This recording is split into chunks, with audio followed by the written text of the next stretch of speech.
I want you to clean your room the way I want it to be clean. I just specified. There was straighten up, they could do whatever they want, but then there was clean your room the way I want it to be clean. And they understood the difference. Yeah.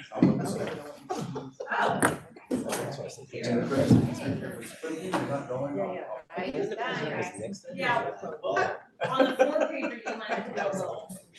I don't know. Are you gonna read that one too? It's crazy. Good evening. Okay, so it's 6 o'clock right now. So as it is 6 o'clock, I am calling to order this regular meeting of the Centerville School Board of Education. So this meeting is available in English and Spanish, and will please the translators give instructions on how it works? Yes, hello, good evening, everybody. The Zoom interpretation feature will be used in this meeting for English and Spanish support. All participants on this call must select their language of preference by clicking on the language when the host turns on the interpretation feature. This is found in the world icon located on your feature panel, and the interpretation for this meeting will be conducted simultaneously. Thank you. Buenas tardes. Se utilizará la función de interpretación de Zoom para soporte en inglés y español. Todos los participantes de esta llamada deben seleccionar su idioma de preferencia haciendo clic en el idioma correspondiente cuando el anfitrión active la función de interpretación. Dicha función se encuentra en el panel de herramientas en el icono del globo terráqueo. El modo de interpretación para esta reunión será el simultáneo. Gracias por su atención. Thank you. So good evening, as I see that all the board members are present, so we can begin. And please, we are moving now to 1B flag salute, so please rise with us and join us for the pledge of allegiance. Pledge allegiance to the flag of the United States of America and to the republic for which it stands, one nation, under God, indivisible, with liberty and justice for all. Perfect, so thank you, you may be all seated. I will read now our brief acknowledgement of land and life. Centerville School District is located on the ancestral and unceded land of the Mukwita Ohlone tribe, who have peacefully honored and cared for this land for thousands of years. We recognize that every member of the Centerville community continues to benefit from the use and occupation of this land. We acknowledge our responsibility to learn from the wisdom of the Ohlone people and to consider how we might work to repair injustices and to move forward together in honorable ways. And from that, we move to item 2, which is the approval of the agenda. It is recommended that the board approve the agenda. Do we have a motion? I move that we approve tonight's agenda. I'll second that. Perfect. Everybody who would like to approve the agenda, please say aye. Aye. Okay, with that, we have agenda. We can move on. So now we move to a study session, and tonight, they're waiting for some time. We're very excited to get the whole package for the LCAP and our strategic session, the strategic plan. So for that, we're gonna start tonight with Dr. Tasha Dean. She wanted to start with this. Okay, very good. Let's see. Is that on? I don't think so. How about now? Okay, very good.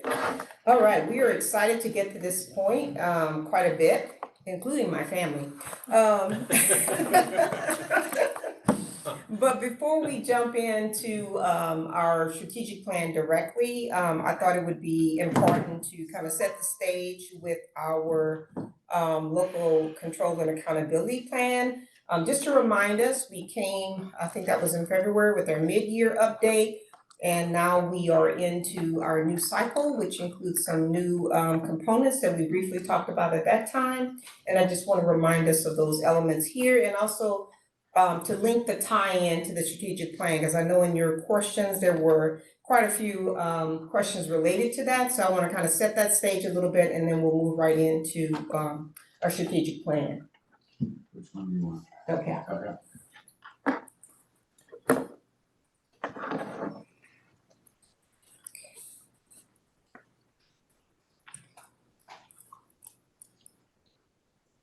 Okay.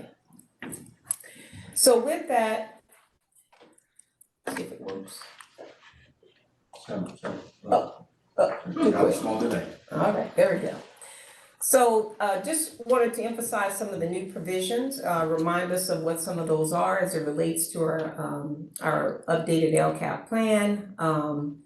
Just the requirements as we're looking at what we did last year, what's working, what's not working. Looking at what the particular actions and metrics were. So in particular, if an action was not successful, that we would be terminating that, and if there'd have to be some really unique reason why we would continue that if it had demonstrated it was not effective. So we would have to have some data and support why we would be continuing. Looks like I did it again, or did it? No, it's okay. So just wanted to kind of come back to data again. We've talked a lot about that over the course of this year. We started our year with that conversation. We've been working through that individually, as a group, as a cabinet, as our district leadership team. But basically, we're doing all of this not just to do it. Of course, we're doing it to enhance our educational opportunities for our students. But sometimes the data story alone does not guarantee equity. So that's where you board, of course, have been very instrumental. That's where our forum meetings and a part of the strategic process has been very integral in that process to kind of help ground us, just to be sure we are making the right decisions and listening in as much diverse lens as we possibly can with the work. These are just some guiding questions over the course of the year, and also as a part of our strategic planning. And just going through this new process that we are trying to use in order to guide our work. I won't read those there, but basically we're just really trying to see what is the evidence, you know? Some things are working, they may be working on a small scale. Is there a way to magnify the growth that we see in particular areas? Or is it maybe just something we need to eliminate? So these are questions we are constantly trying to ask. Really as a district, and intentionally we've been trying to do this as the teaching and learning team more specifically. And then ultimately, you know, what questions are we still not able to answer? Like, is there no data? Is there not enough concrete information? Or what do we need to gather more information about that? Those are the things that we're ongoing trying to work through. So the data tells us now is the time to. So these are some of the things the data has definitely pointed to that we need to do. We definitely have to prioritize the feedback and the recommendations that we're giving. We definitely have to continue looking at the resources that we're spending. Are we spending funds on the right priority areas as it relates to our student groups, in particular those that we've had to focus on this school year, our Hispanic students who are not proficient, and then the other groups that are actually like our special education students, for example. And then ultimately recognizing that equity must drive our strategic planning and LCAP process. So that is very clearly what our data has told us this entire year in multiple different ways.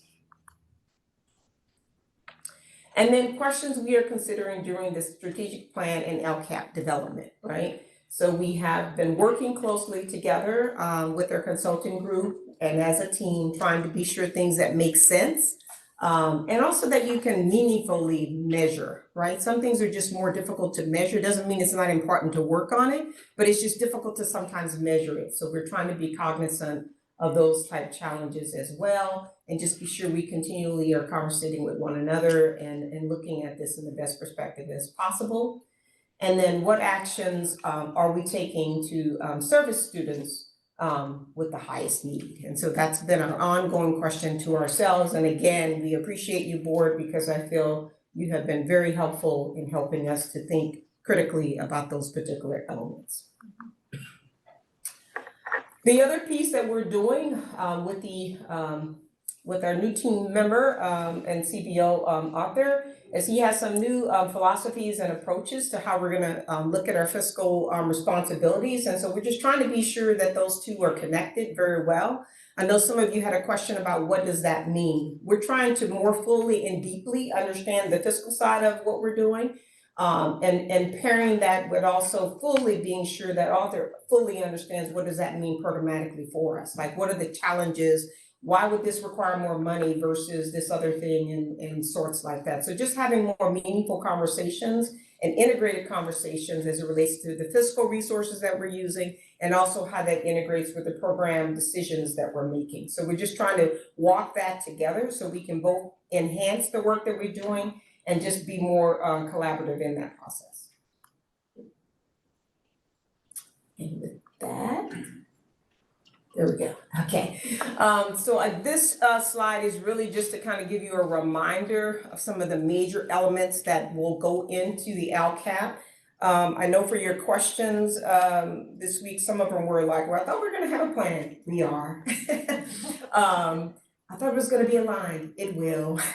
But before we can get there, we do have to solidify the strategic plan elements so that we can be sure that we're concrete on those, because those will directly go into our LCAP. We are solidified on our goals, at least I feel we are 95% there and hoping to get 100% confirmation this evening. And then that will go right into our LCAP. And then we'll talk a lot about some other elements of our strategic plan tonight. And then those elements will directly guide us into determining what the actions will be and then what some of our metrics are going to be. And Performance Fact has actually been supporting us with that as well, just to be sure we're using the best metric possible to measure the work we're doing in the most impactful way.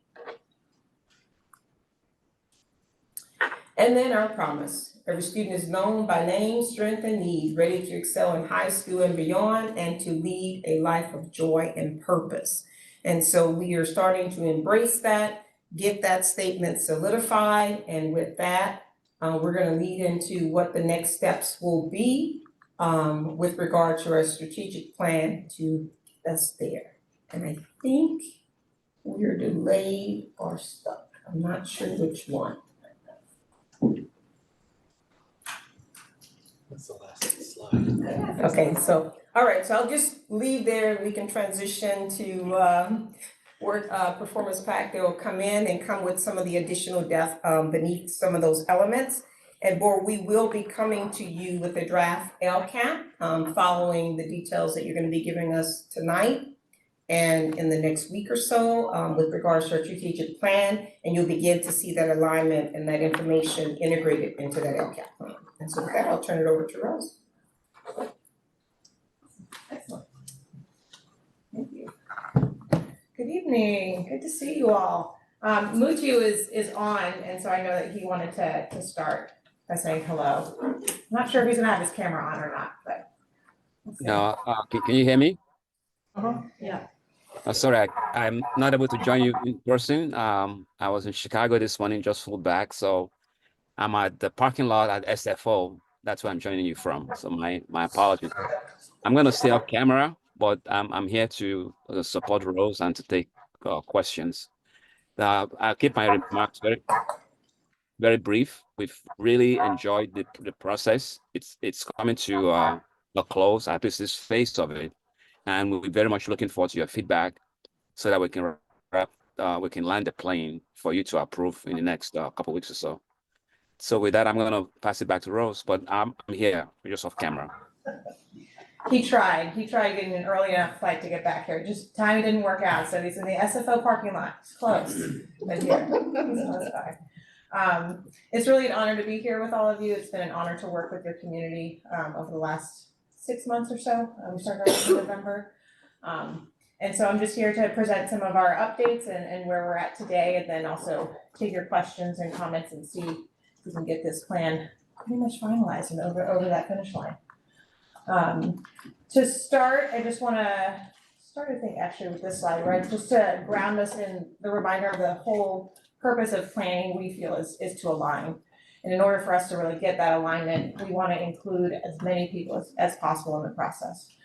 so that we can have those conversations and we can have the discussions that we feel like we need to have in order to be clear about the direction that we're going, so that we can align all of our actions to that direction, to that goal. And so over that time, let's see, it's been a really impressive engagement process here. Over the past 6 months, right? We started back in November. We've had 35 planning sessions, which have included over 415 people at my last count. And something that was really important to all of you were those family team sessions. And so, 6 family team sessions and then 4 community forums. So that's 10 out of those 35 sessions were just about involving families in the process.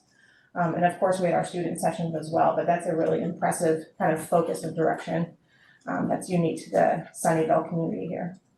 And then we did have a survey where we were able to engage staff members as well as family members in giving feedback on the current work to date. And that survey had over 230 people contribute to it. So it's been a really impressive engagement process so far. And then just to see, right, the breadth of the meetings that we've had, ranging from our core planning team starting back in November, and then coming back around, and we had our final kind of core planning team and instructional focus team together in this room. That was a really powerful experience to have those 2 teams working together on kind of the final draft, and recommending their key actions. So it's been an exciting journey so far, and a lot of people involved in this process to bring the work to you today. I'm actually gonna switch over to the 4-pager just because it's a little more concise and I don't have to switch through as many slides and find the things. But we can jump back to the PowerPoint if you all have questions. Tasha stole our thunder with our promise statement, but the promise statement is definitely very strong and resonates well with the community. So the promise, every student is known by name, strength, and need, and ready to excel in high school and beyond, and to lead a life of joy and purpose. So that's a really compelling promise statement. It has some of our mission statement in it. It has some value statements in it. That really communicates out to our community what we hope for our young people. The portrait of a learner, right? We hope when our students go through the school system here in Sunnyvale and they leave in 8th grade to go on to high school, that they leave as critical thinkers and effective communicators, that they're resilient lifelong learners, they have a healthy mind and body, and they're effective collaborators in a global society. This has gotten a lot of feedback and a lot of really great work, especially from some of those family teams. So a lot of integration of all those ideas have gone into this draft, and it's really a powerful draft at this point, very inclusive of the community as well. And then if we can move over to page 2, so our goals really focus our work, right? Really focusing in on those student outcomes and making sure that we're clear about what do we want to impact for our young people. And our 4 goals are that students experience an inclusive and nurturing environment. So that's really that SEL goal, and making sure that our students feel safe, they feel included, and they're getting the supports necessary to grow in that area, and in a very timely manner. Our goal number 2 is that students receive equitable opportunities for growth. So ensuring that students receive that kind of personal, academic, and also non-academic assistance that they need in order to thrive within the school system and close those achievement gaps. Goal 3 is that students are demonstrating a responsibility for learning. This is a really powerful goal for this community, right? So you all are really focusing in on how do we help our students kind of take ownership in their learning, and feel empowered in the learning path while they're here in the community. And then lastly, that students achieve mastery in core content areas. This is that academic goal, right? Making sure that the students are really academically thriving or academically successful, as well as receiving the supports that they need in order to do that. And then we have 3 measures for each of the goals. The next stage, just to name it for our measures, is that we'll take those measures and once we feel like we're there and we have the right measures in place, which it feels like Tasha said, we're about 95% of the way there, we'll start to turn those into excellence targets. So we'll actually look at the baseline data and say, where are we at in these measures and what targets do we want to set? What's that 3-year target, at least for the LCAP language, right? What's that 3-year target? that we want to be at? And do we have any focus or target populations that we want to call out and really focus on within each of those measures? So that's the next level of work, once these measures are kind of adopted or we feel like these are the right ones. And then the next work that our teams really went through is, now that we're clear about our goals and the impact that we want to have, we went through a process of really starting to articulate the strategies that we feel are going to have impact on our goals and their measures. And so we have, not an even number, but we have 2 different strategies for goal number 1. We have 3 for goal 2, 3 for goal 3, and then 2 for goal 3 and 3 for goal 4, right? So it's not an even number, but that's, I think, relative to the importance of each thing, and that we might need additional strategy in order to get all of our students home. But these strategies are meant to really say, what is the work of the adults and what are we going to do? What do we feel is going to have impact if we implement well? What's going to really move the needle in those goal and measure areas? Some things we want to call out are just, for goal number 1, focusing on trusting relationships with students and families, as well as having a district-wide social, emotional, and culturally responsive practices. For goal 2, we hope that we have we hope to implement timely in-school interventions, that we have accelerated supports for English learners and students with IEPs, so really targeting our population of students and making sure that they get the supports that they need, as well as having enrichment opportunities for students. So that one's both support as well as enrichment, which I think is a powerful idea here. In goal 3, having open forum for dialogue. So that one's really thinking about how we help students develop the skills to express their voice in authentic ways, as well as having students engage in goal setting and monitoring and reflection in an intentional way, so that they're really developing that responsibility for learning. And then lastly, that academic goal, some of the strategies we are calling out are aligned instructional best practices, deeper knowledge of core content, as well as data-informed professional collaboration. So making sure that we have that collaboration that's data-focused in order to move the needle for our students' academics.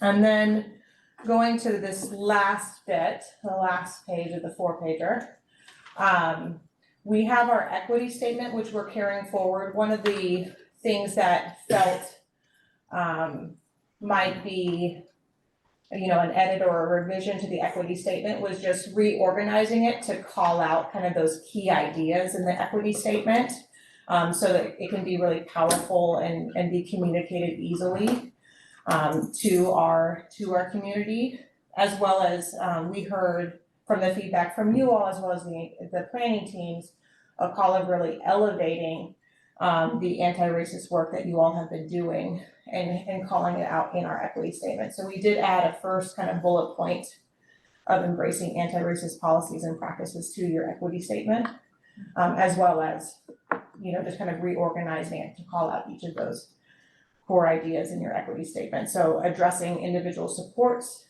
that each student requires, mitigating structural barriers and biases, engaging in reflective practices, and empowering all learners. So having that could really stand out as the ideas in the equity statement.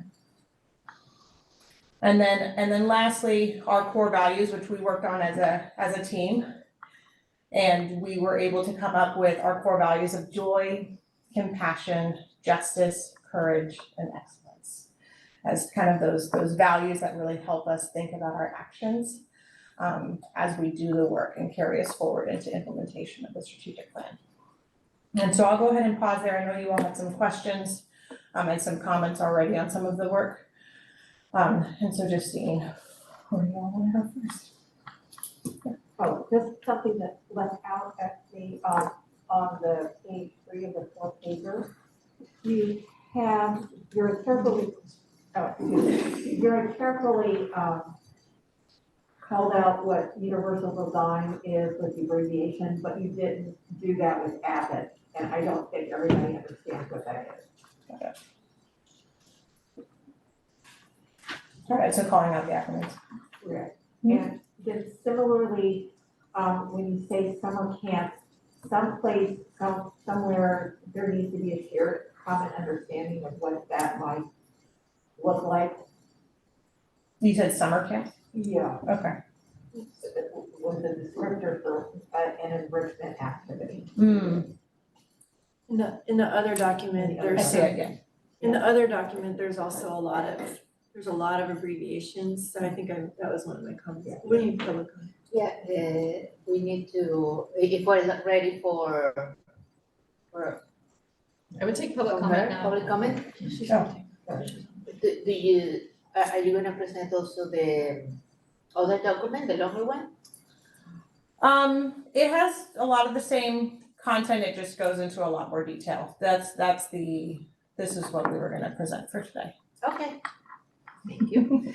Well, with that, we open the session of the public comment. 1 second. If there is any member of the community who wishes to speak now about this particular item. Not for that one. Okay, item 3A, please raise your hand now. Yes? I have one. One online, perfect. So you have 3 minutes to speak about this particular item 3A. Please start by stating your school association and your name, and thank you for coming tonight. So Peggy Brewster, if we promote it, Perfect, and Jesus gonna start the time too. yes.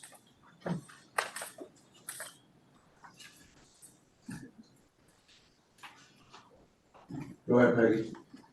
Hello, this is Peggy Shun Brewster. I am a parent at Bishop Elementary. I have a 3rd grader and coming kindergartner. As we're thinking about the LCAP and strategic plan, I really want to emphasize the need for including environmental literacy, outdoor garden learning opportunities. This is not separate from academic learning. This is a real opportunity for authentic learning to happen, especially for our students that might not necessarily have those opportunities in their day-to-day life. So I'm speaking specifically of our Title I schools, our Hispanic Latino families and students, where we don't always have these opportunities to get out and figure out how things grow, where our food comes from, and also our impact on the environment and climate. So as we're thinking about preparing ourselves, our students for global citizenship and being responsible and finding joy in our lives, I want us to also consider requiring environmental literacy education as a part of whole child learning, as an access point for very authentic learning. That's not just in the classroom, where students can engage in a different way, standards aligned in GSS, as well as all the other standards for language arts, math. There's wonderful alignment opportunities, and I would love to see a response to my April 11th email regarding that conversation and reopening that conversation and making sure that this is a consideration for our students.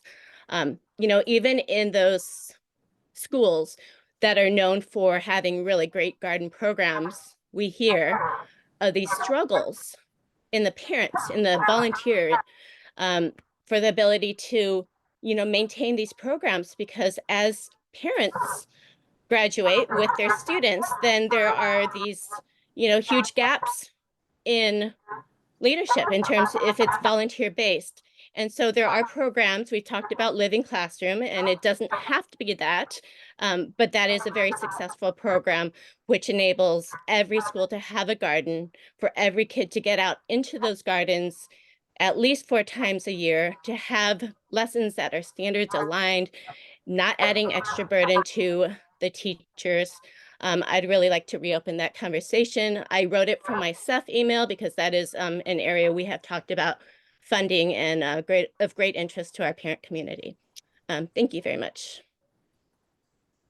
Thank you. Any more comments from the public? No. Okay, with that, then we can open our comments from the board. There is no vote on this, so board, this is Dan, who would like to start?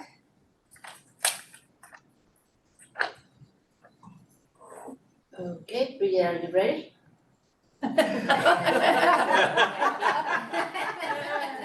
Come on, Bridget. What's it, I might just have like just a general question, like Yeah. did you get all of our questions and stuff, like you were able to see them ahead of time, or do we need to like? They sent us an email, we got, Yeah, they did but, reply, but a lot of those don't have replies to them. correct.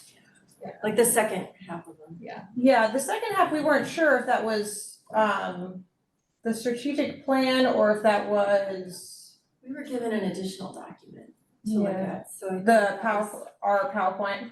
Yeah, Um, not a PowerPoint, it was another, like, it was the more detailed document, right? Mm-hmm. Yeah. So that's what some of the other questions I think might have been for as well. The 48 pages?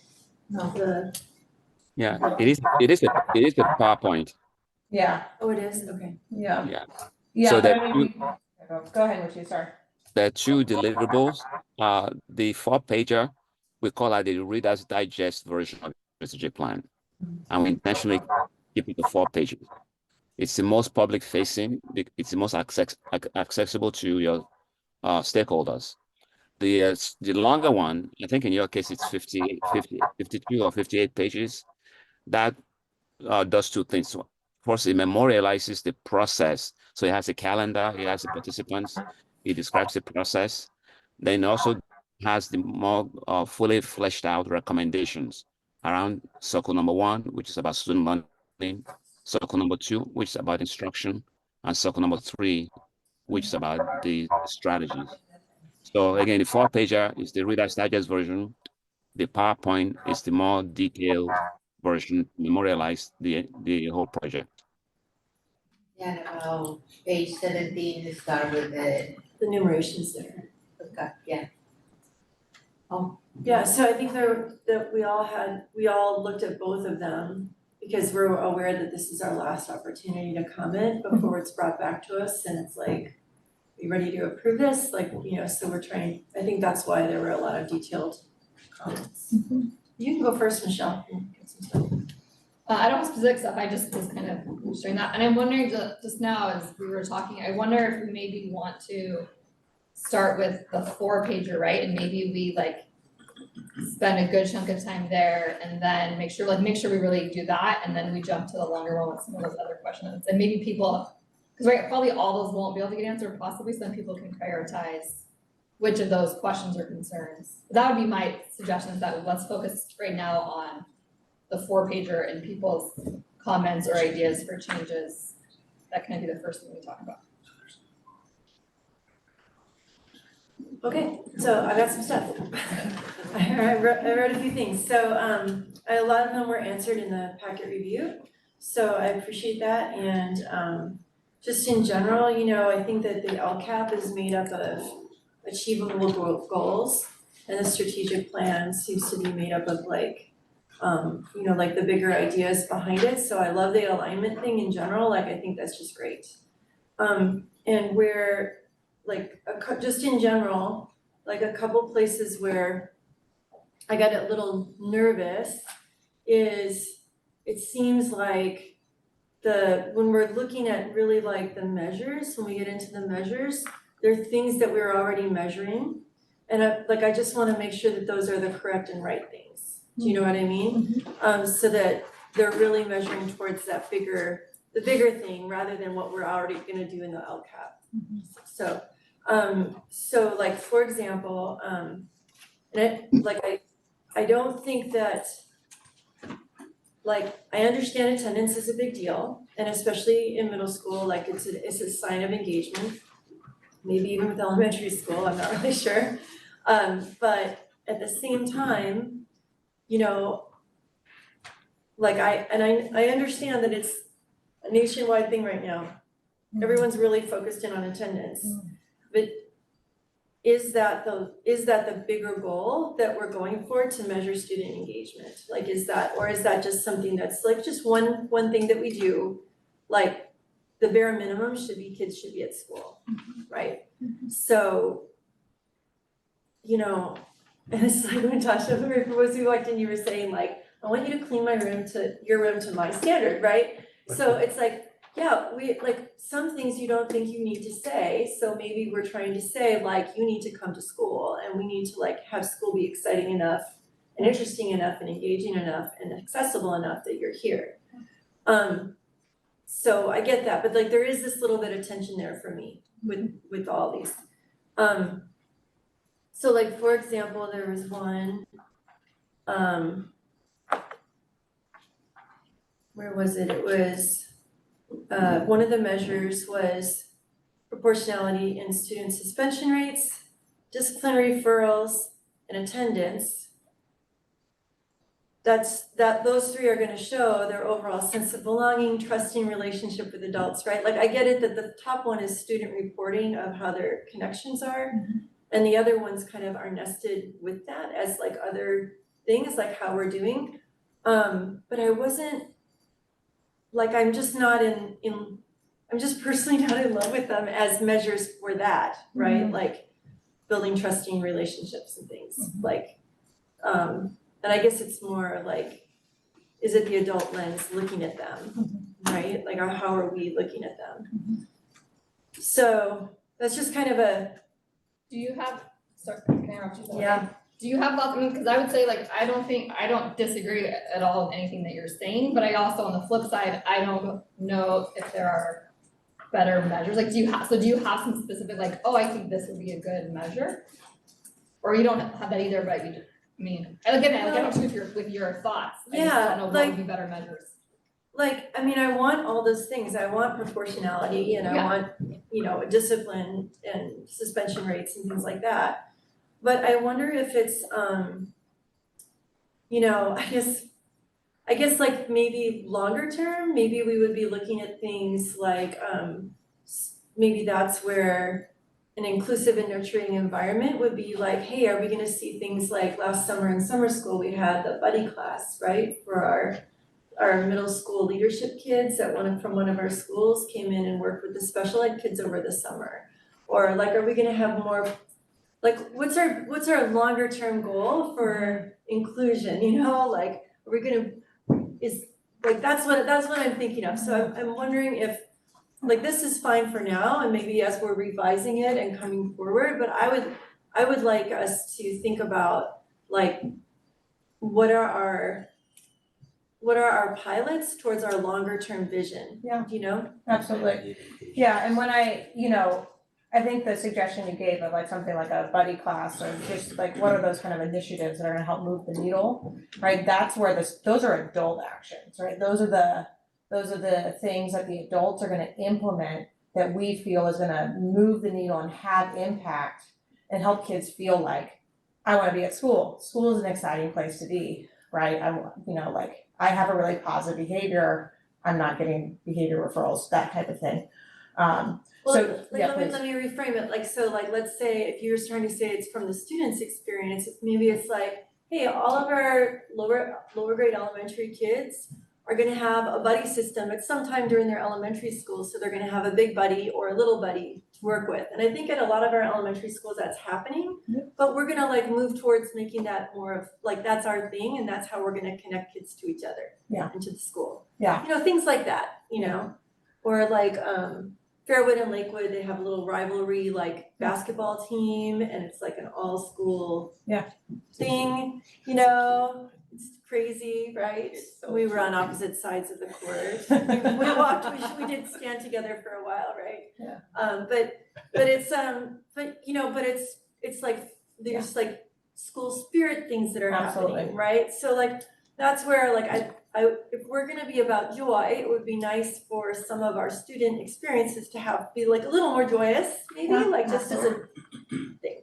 So that was just one thing. And then my only other comment. I'm sorry, Bridget, before you go on, because I wanna be sure we're clear on this as we're navigating through. So We have strategic plan, which is our kind of overarching plan, then we're gonna come down with our LCAP. So some of those elements that you're speaking of potentially would be in the LCAP.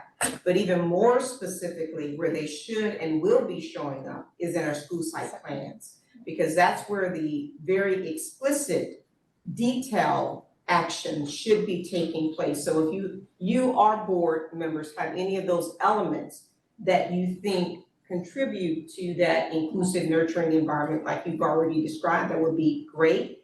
And just to give an example, to be sure I'm clear on what you're stating, like one of the actions that we're taking, for example, next year is we're gonna roll out more explicit co-teaching and inclusivity learning opportunities for our special education students, and we're gonna use 2 sites to do that work, for example. So that would be a very specific action, but it would be directly tied back to this particular goal. So is that? No, I guess what I'm saying is that like some of the measures seem like we're looking at the things that are like a little bit on the negative It's side. both negative. Like they're focusing on like what we're preventing them from being disproportionately suspended, we're preventing them from being disproportionately like absent, things like that. And so I'm just suggesting that like, as we're thinking about it, like what are some of the positive things that we could put in here that might like On goal 1. on goal 1, for Yeah. example, and that's just like 1C and 1D are kind of negative. B, C, and D, right, yeah, like I mean, it's just kind of like, these are things that we're checking that students are doing that aren't bad. So I'm just, that's just sort of a general Yeah, vibe kind of. my ears perked up when you said the word inclusion, and I wrote it down and I leaned over to Tasha. So how do we measure inclusion? So there's activities we can do that we think will indicate inclusion, but that's the tricky part. And inclusion, I think, is like, that's the positive that that it's a word that we've embraced, and it's the positive that we're seeking. I agree, I always get a little bit leery when we say, let's decrease our suspension rate. Like, yes, let's, but like let's eliminate a negative. What's the positive we're seeking? So that's the tricky thing. I don't know how to measure inclusion other than students' feelings of it. Well, I will say, Yeah. because other than this, I like that we have some goals that measure their standards and academic That's achievement. One of them will be that the Hispanic kids are not awfully behind in every measure in academic that we'll get. And we could put it in positive, that the Hispanic kids will get a very good education like everybody else. That would be a positive way to say.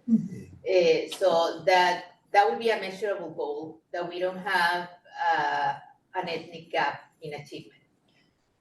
And like, so just like for measure 1, like if you just to you, like not like you have to use this example, right? Like this is not a real thing, but like if I'm just remembering that like my kids had buddies at some point during elementary school, and at the school I taught at, those kids had buddies at some point during elementary school. It was like some grade levels did it and some didn't, and that was okay. But like maybe that's the thing, is that students will have access to, you know, XYZ, right? Like whatever it is, like buddy at some point during elementary to build blah blah blah.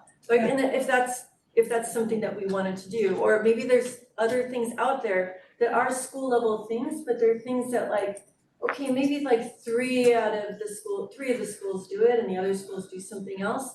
And that can be really specific, but there might be some very general categories where they could meet it in different ways, but that's what we should be talking about, is like those positive connections to their schools that are measured in different ways at the different school sites. Yeah, you know? and one place I see what you're talking about, and there's absolutely a place for it within these measures. So 1A is student perception of safety, belonging, social emotional well-being. The next step for that one is to say, identify what are the perception questions that we're gonna ask students on a at least annual basis. We recommend more frequently than that, at least maybe quarterly, maybe trimester, like, but it's only like 5 to 7 questions that help us understand, do I have a friend that I can count on no matter what? Would be an example of a question. And so then we can get an idea of, do students feel like they have a positive student relation? Do they have a positive relationship with an adult, or if we want to get specific to a teacher? right? And so we want to be able to name those questions so that we can see, the positive side. I recognize that the other three there might feel a little bit more negative, but that first one definitely helps us understand the student experience as it pertains to inclusion. And we can name what those questions specifically are. Like, we could be as specific as, do you have a buddy, right? Do you have a buddy that you can count on no matter what? That might be a question. Okay, and so then my other thought, just one other thing I wanted to touch on was the, for all the documents was, we've been doing a lot of this work this year with the Equity Summit. It's shifted quite a bit, and I loved seeing pieces of it come up in there in the more detailed document, you could really see that. But I would really like, I really wanna keep the focus on, when we say all students, we mean all students, and we have a couple of, if you're in the bigger document and you're talking about snapshots of our why we're endeavoring this, we have some inequities, right? Like the students that we're hearing from the Equity Summit are revealing a lot of things that matches the data. So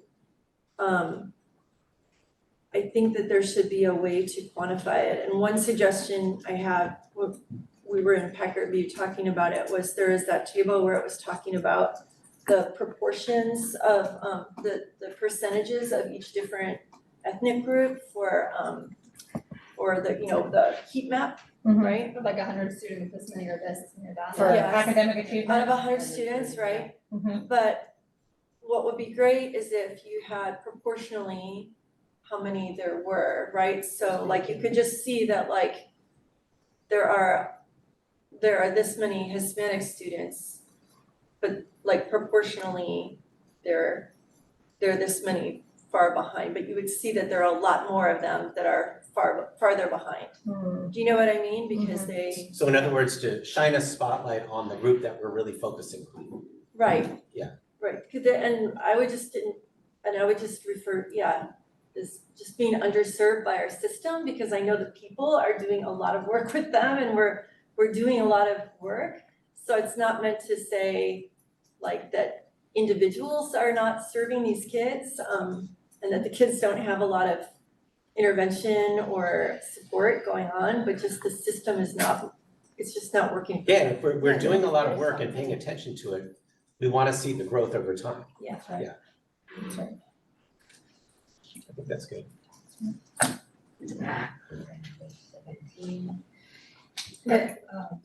Sorry. Yeah, Oh, go ahead. the fan just turned off, that was weird. I just wanted to be quiet. Okay, so a few things. I feel like the wording on the measures for goal 1 are a little bit, I feel like that could be filled in better, because frankly, if we really wanted to bring student suspension rates into proportion, we would suspend more Asian kids. That's not what we want, and I think we need to write that out a little bit better. Yeah. I don't think we're looking for proportionality. We're looking for, I don't know, something else, right? Yeah. Reduction, maybe in proportion or something else, but I don't think proportionality is what we're going for. I have a question about the longer document for the enrichment opportunities. These draft key actions, are these things that the district is committing to in this draft? Especially a few of these things, but the one that caught my eye was the district enrichment coordinator role. Is that something that we're going to do? So these are in draft. What I can at least share is that these are in, that's why it says draft key actions. This was the recommendation. So at this point in time, these are the recommendations from our core planning team, instructional focus team combined. We then kind of, we being performance tech, kind of made sure that it was really clear what they were trying to say. Superintendent and his cabinet and the team is now working on finalizing that work. Okay, so Right, so these are suggestions. these that are have yet to be recommendations at this point, yeah, and what we'll want to do is we want to be able to at least articulate key actions for year 1, but in talking with Tasha, I think what we're gonna aim for is probably 3-year key actions to align with the LCAP. Okay. Right? Rose, if Yeah. I may add to that, can you hear me? Yes, The point that Rose just raised, it's a really key one. the whole strategic planning process has been very open, and everyone is involved, sort of like crowdsourcing. In the final month of the process, we now have to hand it over to the executive branch of the district, and that's the superintendent and his team, to do the final vetting. And the example you gave could make that final vetting, or it might not. So we're at the point now where everything really goes to the superintendent to, sign on or sign off in them. Okay, I guess my question was how far it had made in the vetting, if that was like, this is definitely on the table, or it's just like brainstorming, and it sounds like it's more of the latter. But I think this, I thought we were gonna stick on the 4 pages, but if we are gonna talk about this, I think that there'd be a time to say, Yeah. hey, I think this is a really important one, or I don't think it's an important one, and the rest of us board can say, oh yeah, we agree, or we don't agree, to give ideas to the staff, right? But I think it shows a lot of. Do you feel like it's a really important one? I feel that enrichment opportunities in the district are very inequitable, and it would be great if there was district coordination in this manner or other manners to bring it more in line. I agree with you, Eileen. Fantastic. And I think that the difficult. Yeah, and if I can jump in, I really appreciate the way you phrased that, because you talked about the outcome, and then a coordinator is a strategy, right? So that might be helpful, there might be other ways, but yeah, what we want to identify is the outcomes, and then we go to work on, like, what are the strategies to get there. Yeah, and I think that like sometimes we don't say the stuff out loud that we just all assume that we all know we value, right? Like, we all value equitable enrichment opportunities, so we will just say that really loudly. Yes, Like, I'm the garden coordinator at Lakewood this year, getting texts about what we're gonna do with the garden tomorrow, and it's I don't know, I'm not a gardener, I kill plants, like, this is what I do. I'm just kind of making up as I go along, and it'd be great if there was, as our public commenter said, like, visit at school site, it is very parent driven, and a lot of our parents don't necessarily have I'm assuming they know more of what they're doing than I do, but that's an assumption. And I would love it if there was something a little bit more overhead view directed garden education, or just something like that. Great. And maybe expanding in the science curriculum strategies. STEM. I like in the document all the how you are specifying, and it's looking very similar to what we had in previous year, to the LCAP, the strategies for each segment. And I like that it's a very in-depth document that goes into the 2 and 3 goals. That is more about, the joy of learning and the mastery core content areas and the measure, and then, it ties to particular strategies of how to help that. So I like that part a lot, because it kind of highlights, the first part, I think, is like around 15, 14 of the presentation, when we again recognize the reality and the gaps, and we try very hard every year now we try to come together as a plan, and it's somehow tying to the joy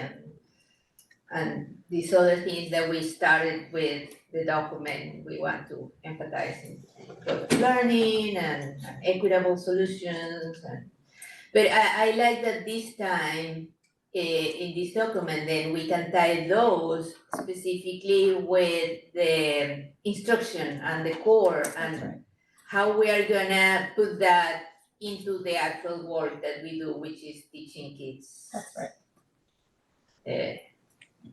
And the direct strategy of how we fix the issue, and something that we can also measure is more easier in paper to measure where you're at and what you don't really know that exactly how happy you are.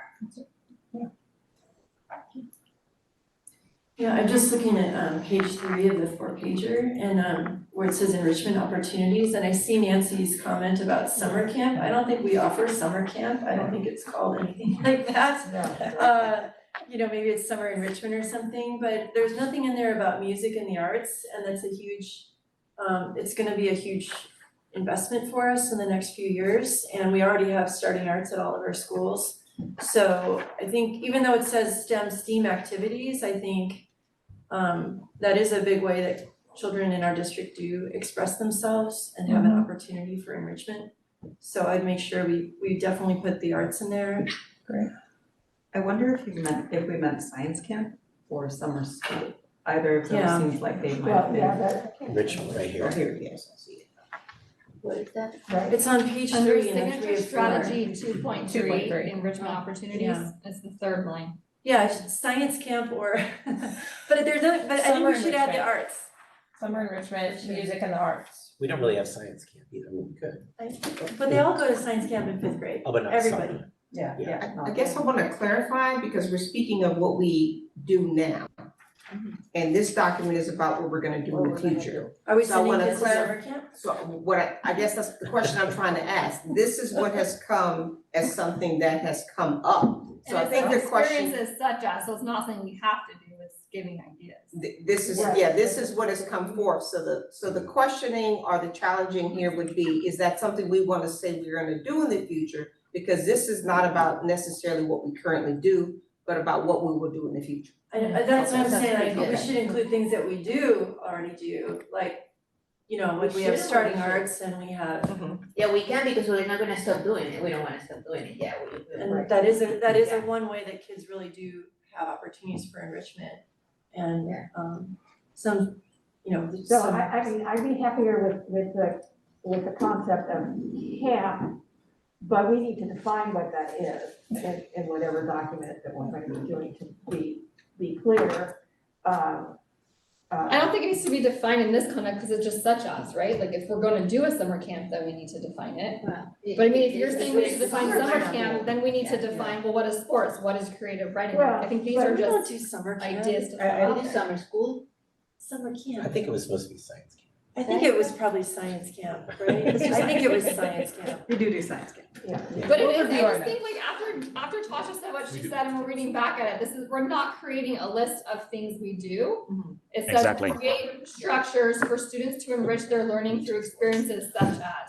So this is the opportunity to envision and imagine, Right. not create our current list. Right. Well, realistically, I think I think realistically, there are things that we would probably build on before we started sending kids to summer camp.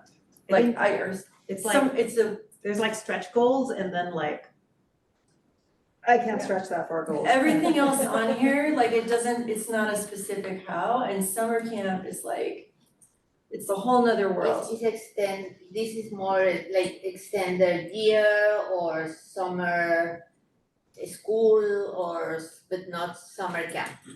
That's it. I see your point. Yeah.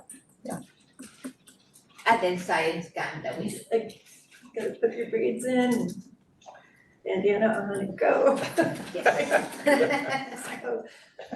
I will say then, Mountain View, they do this really cool thing with the high school. I think they partner with the high school and they raise money for their sports teams. And like the high school kids like run the sports camp, but that's in the That summer. is, That's like, But it's not like a free thing for the No, kid, like I mean, like my kids did Right. it 1 year.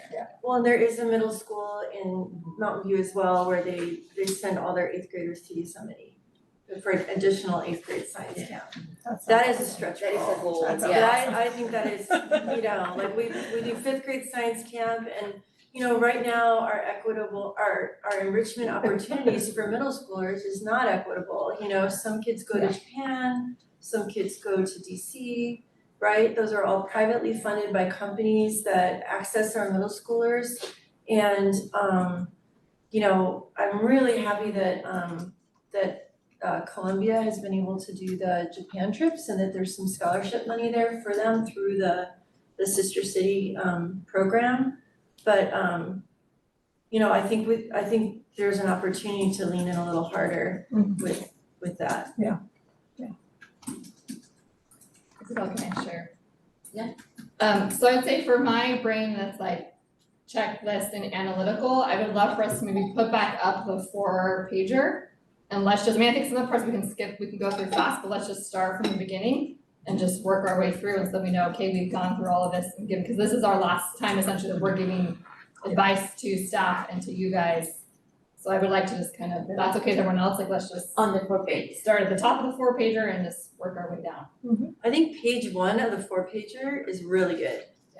Like, I feel like that's the most polished of them, you know, like it's like, the words all are good. You know, it's like, Yeah. I feel like it's, I like the promise. Yeah, and you know, the last one, so one of your comments from Becca that you weren't sure about the word clean, what we call clean environment. I like it, that's kind of an industry word also, like.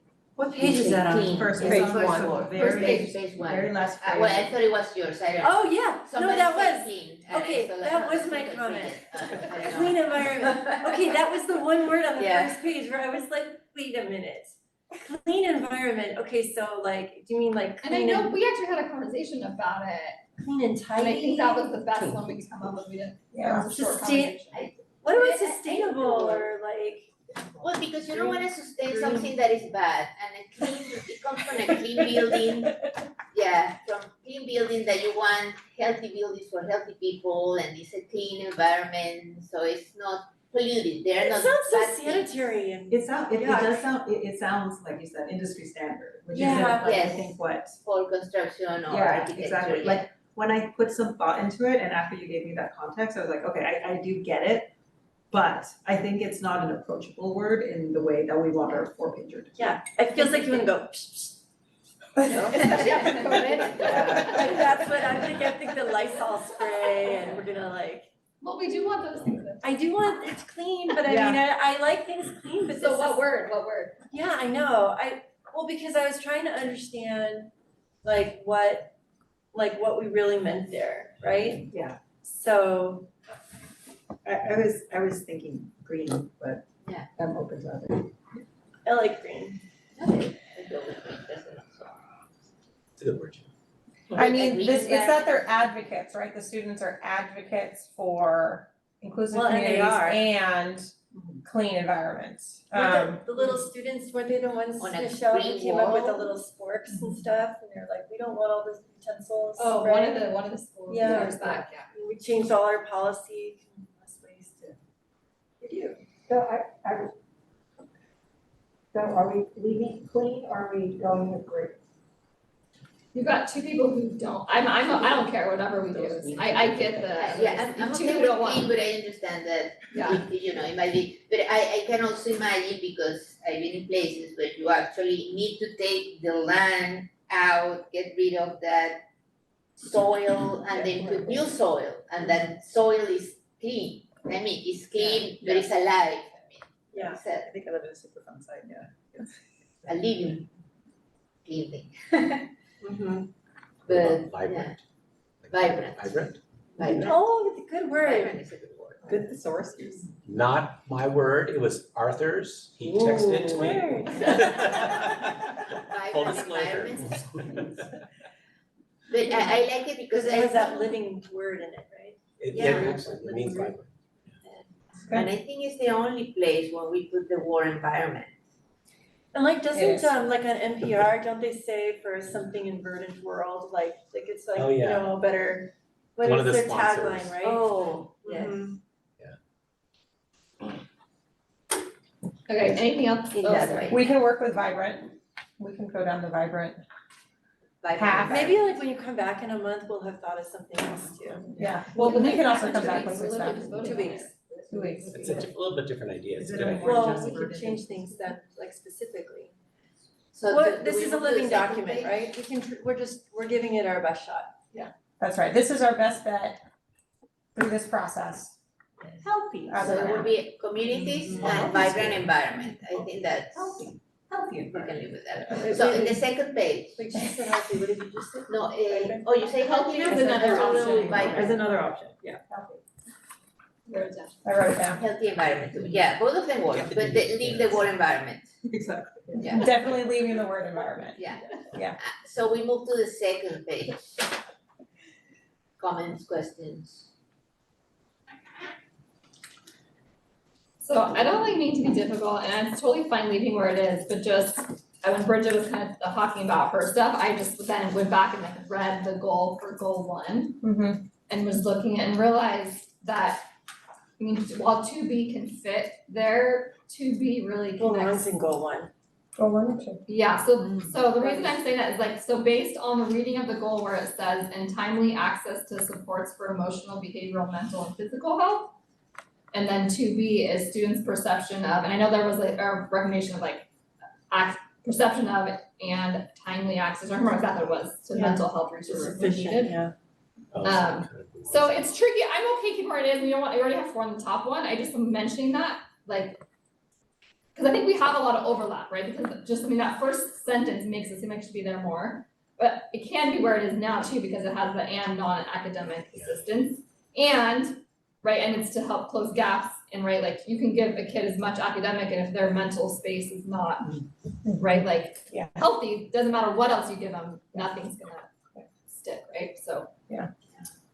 I'm okay with it there, I just wanted to throw out. But I thought you could maybe combine, like, maybe there would be a way to combine like B, C, and D, so that you're really saying, like, we're looking at these measures that have to do with like student, I don't know if there's a way, or like, you know, cause suspension and discipline referrals are already really close. Oh, so call You it know, like student behavior metrics or something Yeah, like that. student behavior metrics or something like that, and then you could move 2B up to the top one.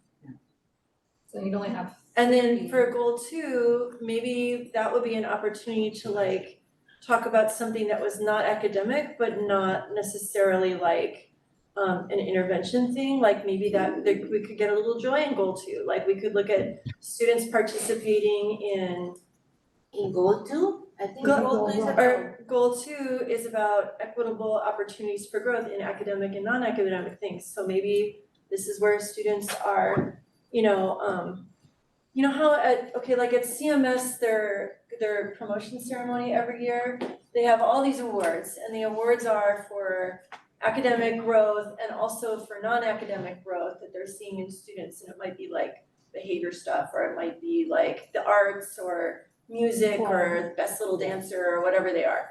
So like they have but they have all these like celebrations of their students, right? And so I'm wondering if like an equitable opportunity for growth could be like in one of their passion areas, or, you know, like in some way that's measurable, like where there are students who are participating in garden club, or, you know, we're seeing students like doing the lunchtime, what do you call those little lunch buddies, the coaches, the whatever.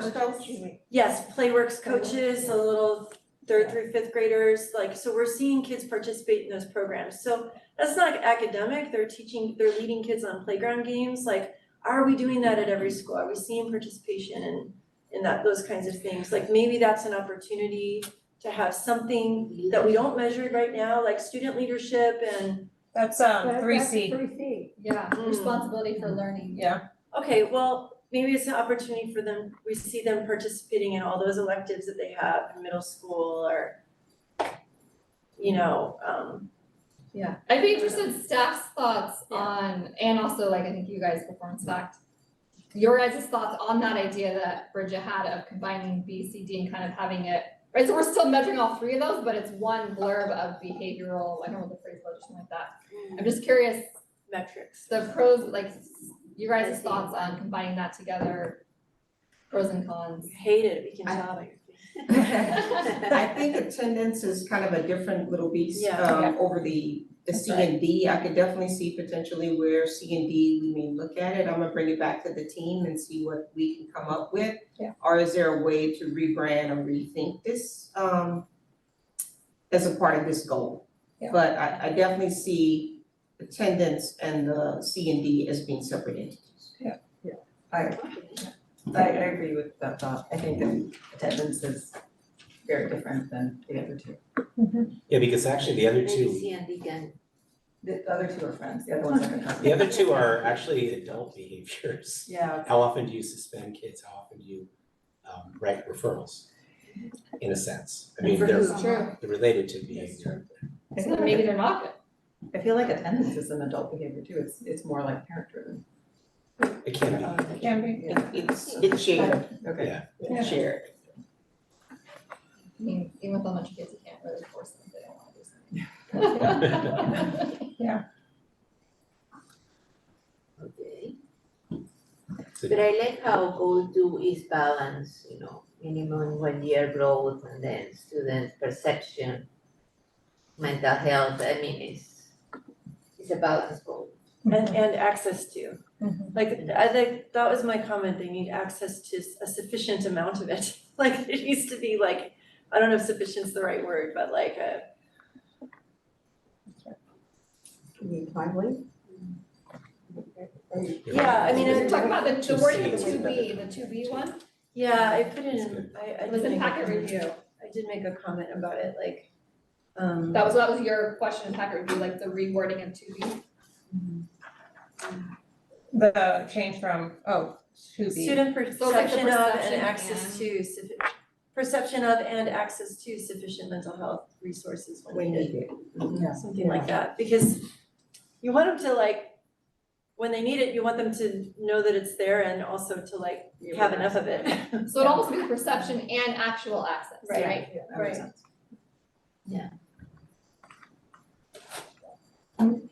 Okay, yeah. Like, I don't have enough and I know it. It's not what we're going for. Yeah, Does that actually help drive the LCAP clarity to do that, that way? Which I think it's a good idea, but I think it is then creating two different measures, right? So essentially one, my brain at least, one measure is students' perception of the access, so that's one measure that we're gonna measure it. Do students feel like they have it? Because sometimes students' perception of what's reality is not accurate necessarily, right?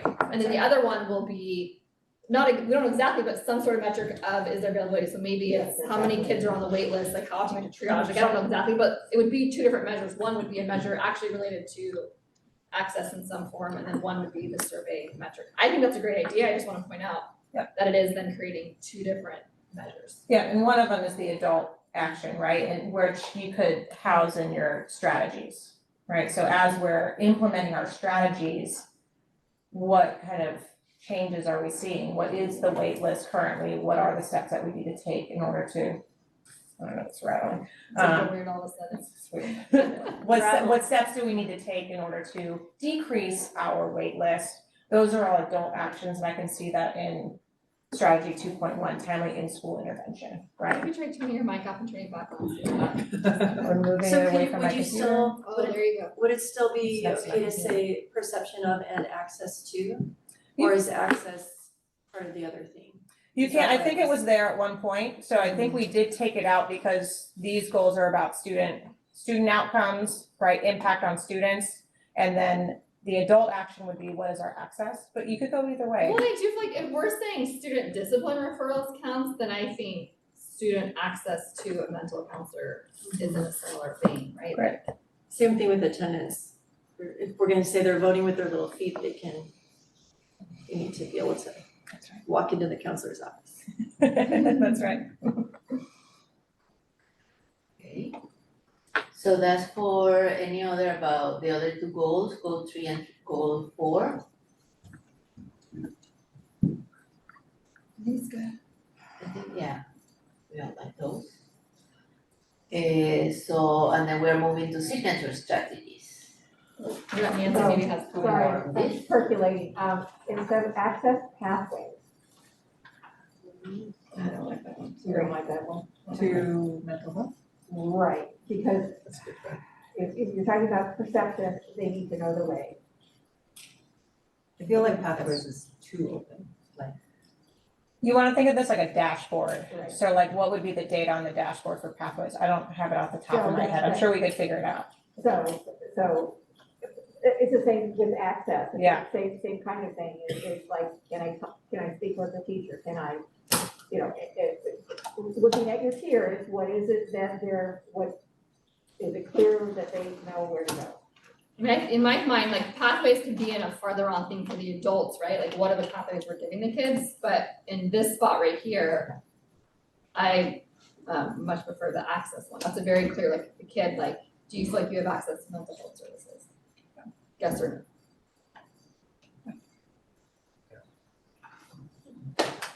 That would be the perception, then the an access data point would, the one you mentioned, a wait list, right? What is the wait list? And there might be pathways, like what are the different pathways, so we're gonna, like, right, as we're working on this, like kids maybe don't think they have a lot, so what are the different pathways we can create for the kids so they feel like they have access, like I think that idea is great, you know? Yeah, that's right. Tiny question about Algebra 1, success in Algebra 1, do all of our students take Can you just Algebra 1? remind me what goal that is? I'm sorry, goal 4. Goal four. Measure 4C. Last one. Thank you. Student participation and success in Algebra 1 across student groups. Mhm. So are we moving towards all of our kids will be taking Algebra 1? Well, we'll try to get them there, I suppose. That's the plan? The plan is to get them there, but I know this is one that is for our team to talk about. I circled it based upon the board packet as well. So Yeah. I would say we are trying to be sure that they have the opportunity to do so and have the prerequisites by which to do so. By 8th grade. Yes. So that when they transition into high school, they're prepared to take the next step. But I circled it based upon the packet, questions that you raised. Well, for me, I'm okay if it's not even, I mean, I like the idea, I like the visionary idea of we would love for all of our kids to be able to successfully take Algebra 1. But regardless of whether that happens or not, I think it is very important that we need to do a better job of having a more diverse group of kids in that class. So even if we don't get all of our kids there, we need to have more diversity there, right? So to me, that's the first step. The next step is, let's get even more kids, but first let's get a more, Or the goal will be, as we say, like having more kids, like being diverse, because we have so many kids and we need to open more classes. Maybe not everybody, but if we multiply these classes, so the other 41% actually is 41% represented there. Yeah. That's right. Yeah, and that's why we have the across student groups in that one, because that's the specific yeah. piece of that. And I do appreciate that one is participation and success, because I feel like those Yeah. are two important measurables. Right. Yeah. You're taking it and not passing. Yeah. Great. Yeah. Not what we want.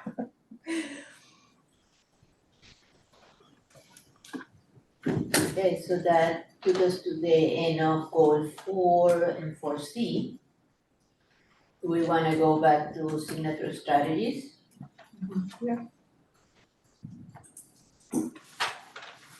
So my initial is, I had asked the question about 1.2 and 2.1 were the same, and it looks like they're still the same. On this document, yeah, that's just a copy paste error on our part. We'll get it fixed. We corrected it in your updated slide deck, but that's just a copy paste It's error. not updated on Simply, so where, Yeah, I'm looking at one assembly. What is that one?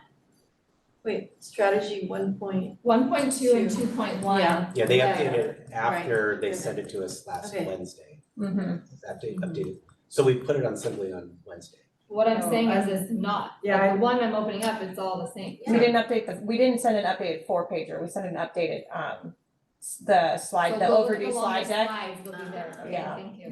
Yeah, but we have that on our queue for sure. Yeah, I just apologies. haven't had an opportunity to read it. Apologies for that.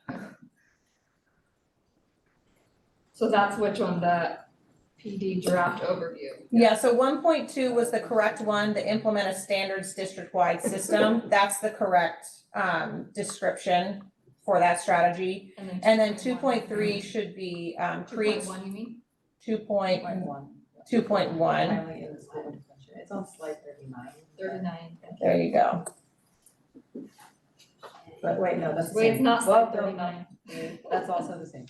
2.1 should be personalized in-class and in-school intervention to each student's strength and need, utilizing approaches such as co-teaching, tier 2 small group instruction, paraprofessional support, subject-focused teachers, and instructional blocks, extended day, and formalized tutoring. If you switch over to the slide deck, and it's slide 43 that will have their updated 43. 43. It's in the updated one we sent this morning, I don't this know, morning it's- maybe? Oh, so No, 43 is it's the like beginning this. of it, but not actual, so. Yeah, we also updated the, 45. like, some of the acronyms that you all called out, we updated Oh, no, those. the one on Assembly is still wrong. That's the old one. Yeah. Yeah, that's So what it you said a didn't week get ago, put in yes. here. Okay, 43 should be the slide number. Oh, man. This is why we didn't do this one, this is so much. There we go, first line, there it is. Oh, And that includes the co-teaching that. Right.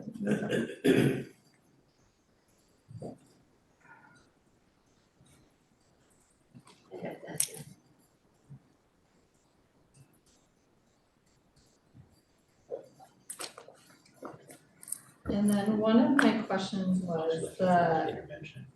I guess we can stay here first. Does anyone want to have this one before I jump to a different signature strategy? Oh, it looks good. You have to add the word intervention in the title, In the title, oh, yeah, timely in school intervention. it just says timely in school. you're right. Timely in school, It's getting better, but it's not. It's talking about attendance. that's attendance, we gotta move that back to goal 1. Timely in school. Yeah, that's what that is. Okay, so then my other question, mine is from the 3.2. And it's, because I was at the, the discussions where we were working on this, and I thought the teachers had suggested we move to 3.2.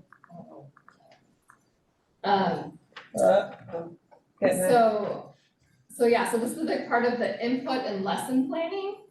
I can't remember the exact conversation, but it was something about, right, when you hear the word input and lesson planning, like, right, I don't know if it was the whole group or if it was just my table, but there was a discussion about that wording sounds weird, right? So we want kids to help guide in, and I can't remember, they came up with some good phrasing, but the input and lesson planning, teachers did not like that phrase because it sounds like the kids are telling me how to teach. So we might have to go back and look at the notes. I hear you. For more clarity, but I just know that there I know what you're talking was some good Mhm. ideas on how to say that. Okay, So it's 3.2? yeah, 3.2, so see on the left part says the input and lesson planning, so that idea is great, but that just sounds too much like the kids are telling the teachers how Yeah, to that's a little teach. strong. So the idea is good, we just need to change the wording. yeah, I'll review the notes, but I remember the context being more about like input and like Just You know- clarifying what that meant and saying it differently. context, yeah. Yeah. Because it's not like they're inputting on lesson planning, it's student-directed learning, they're not doing the lesson planning, Right. right? Yeah, They're directing, Something. yeah, they're discovering as they go, they're like co-authors Hands-on through their learning. education kind of thing? Yeah, it's like, but it's like inquiry-based learning. it's like Choice-based. Choice-based learning. Choice-based exploration, And I think when. opportunity for when we exploration, that kind of idea. Yeah, and what we talked before, a student-led conference is more about letting the kids own their goals that they're gonna be setting for that year. Like, Right. you tell me, how are you gonna ace this class? How we get How there? you're gonna grow. Set and monitor. I'm curious about student-led conferences and if you got any feedback from the special ed cohort about that phrase, because it's intriguing to me that a kid with an IEP would have input in that. Like that's a very interesting idea for me, and I'm curious if that's something that is purposeful. You don't see John doing that? John would love to do that, like he would love to do that, and I'm wondering if that's, I think that's a great idea. I know the I'm idea is wondering- more at middle school Right. of a student-led.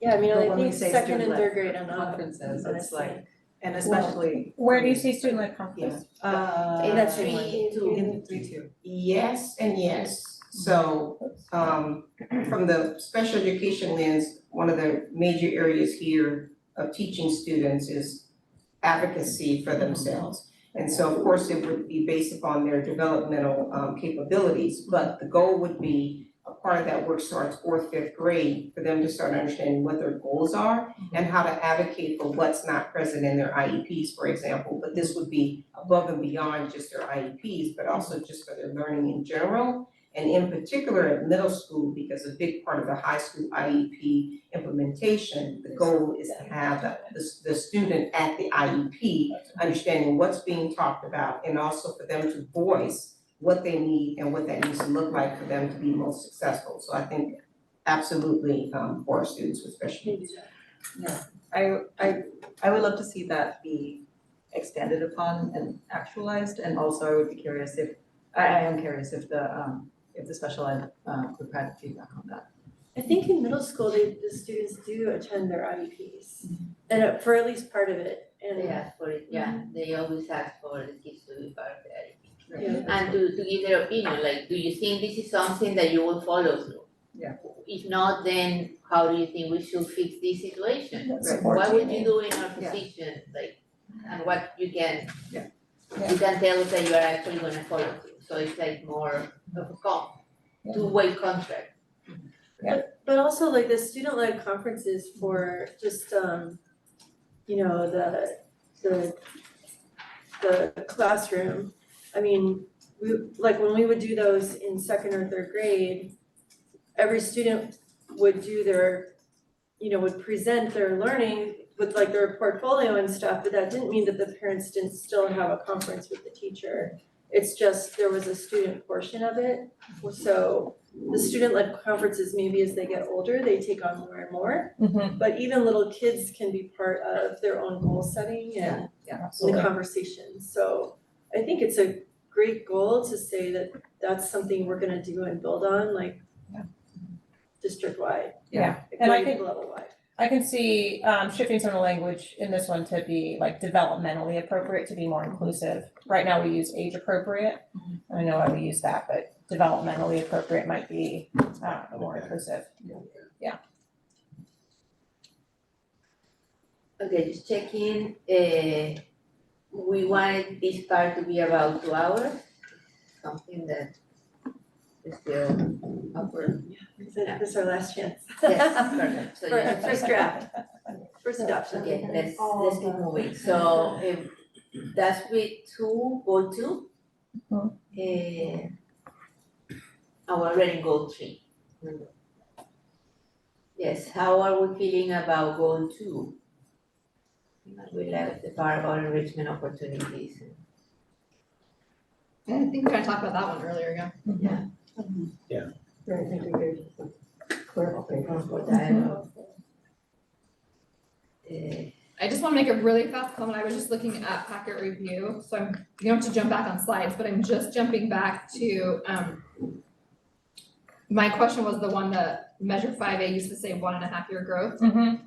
I just, whoever, Tasha, I'm assuming you're the one who maybe gave the answer, I don't know, but I just really love the phrasing. So like in the answer it says, however, the main intent remains unchanged, namely continuous growth for every student by name. Yes. And faster accelerated growth for underperforming students. That's right. I almost like that phrasing more than the phrasing that's there. I mean, I don't really care, but that faster accelerated feels a little stronger and a little more powerful than what's currently there under 4A. So I'm just showing that as potential feedback. That was Mutu, I think. And I think Oh, like, Mutu is the one who gave that phrase, okay. I think. Sorry, I didn't give you credit, Mutu. Thank you. Still there, in his car in the parking lot. No, I'm very much here. But I think that we wanna keep the language, that we wanna keep the focus on not that they're underperforming, but they're underserved. Oh, You know? yeah. Like I just really It's just wanna the keep faster that. accelerated, it felt more powerful. I think that's an important note. Yeah. Well, okay, and so. I mean, I You think. don't like those phrases? Well, no, well, yeah, I like it. I mean, I like the idea of it being faster and accelerated, but I mean, so, you know, you're gonna have teachers and people who would say, you know, because my older child had an IEP, right? So she would say, like, you have to go slow and deep to go fast, right? So sometimes you just have to slow down and make sure you have those foundations covered that just didn't get covered before. And, you know, like, you could have a kid where this person, like, you know, Eileen's gonna teach me it one way, and then you're gonna teach me it one way, and you're gonna teach me another way, and then finally, Isabel teaches it and I get it a little better, and then by the time I get down to Mike, like, I get it, yay. It doesn't mean that all those other teachers weren't doing it, I just wasn't ready for it then. So I just, this idea of like, we're gonna, like, it's like this rushed growth and that's how we're gonna make up our time, because it's gonna be a year and a half and we're gonna hit those marks. I think that by the time we get into middle school, some of these kids are like 3 years, you know, academically, like their scores are showing that they're just not accessing the material that they're, like, so like those teachers are having to go deeper into the foundations So to if there was serve them. accelerated growth in elementary, that wouldn't have to be happening much, right? Like, I guess you and I just look at it differently. Well, it But depends it- on when the kid enters into our system. The way would be to accelerate the growth before they get to middle school. Yes. Is that the? Right, you're but like- talking about? But I mean, what I'm saying is, because kids are not widgets, right? So everything's a rainbow continuum, so, you know, some things are moving fast, some dials are going faster than others. And I love the idea of accelerated growth. But I think that you know, it's just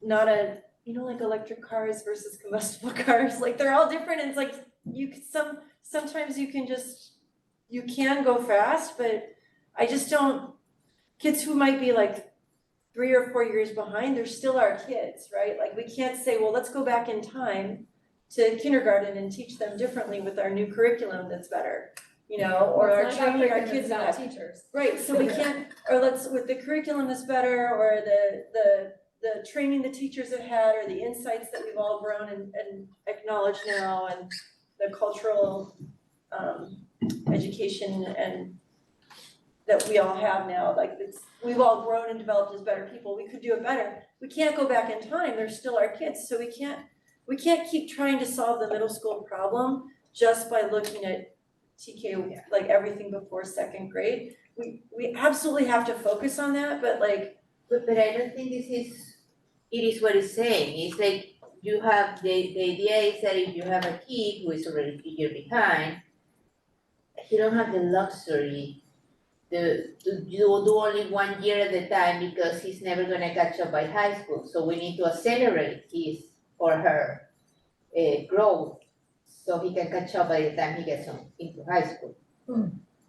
That's correct. I agree what you're saying, and that a lot of kids are asynchronous learners, and they're not gonna be able to learn like at that pace, and we can't force them however much we try. But also to an extent, as far as this is a measurable goal, Yeah. I think this is the only realistic. Well, okay, so is this the part where this is the stuff that we do, or is this the stuff where the kids are doing? This one? Like, For more than 1 year growth? yeah, I mean, that would be a student outcome. a student outcome. Yeah, so we'd wanna see, for students not yet at grade level, you know, what percentages of those students were able to make more than 1 year growth, right, year to year, for example. And then we have at least 1 year growth for students who are at or above grade level. Yeah, so that's student results. Go ahead, Muji. And the goal is, Bridget, I think was you Yeah. underserved. If they fall grade levels behind and they get one year's growth in 1 year, they still 4 grade levels behind. That's right. So it's challenging us to think of different ways to to give them more than 1 year's growth in 1 year. So before they graduate, they might not even hit grade level when they graduate. But if they're 4 years behind and we get them down to 1.8 years behind, you know, Yeah. that could be something worth celebrating. But we can't give them one year's growth in 1 year, because we will never close their particular achievement gap. We'll keep having the same problem.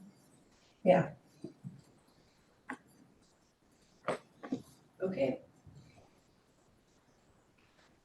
So it's. I mean, it's a great goal, it's great to have the goal, and it's great to see that happening, and I think we're doing a lot of things to try to make that happen. and to do the data informed, all the ones that are in the next one, where it's data informed professional collaboration, aligned with practices, all that stuff, I think that is where it's trying to get them there. Yes.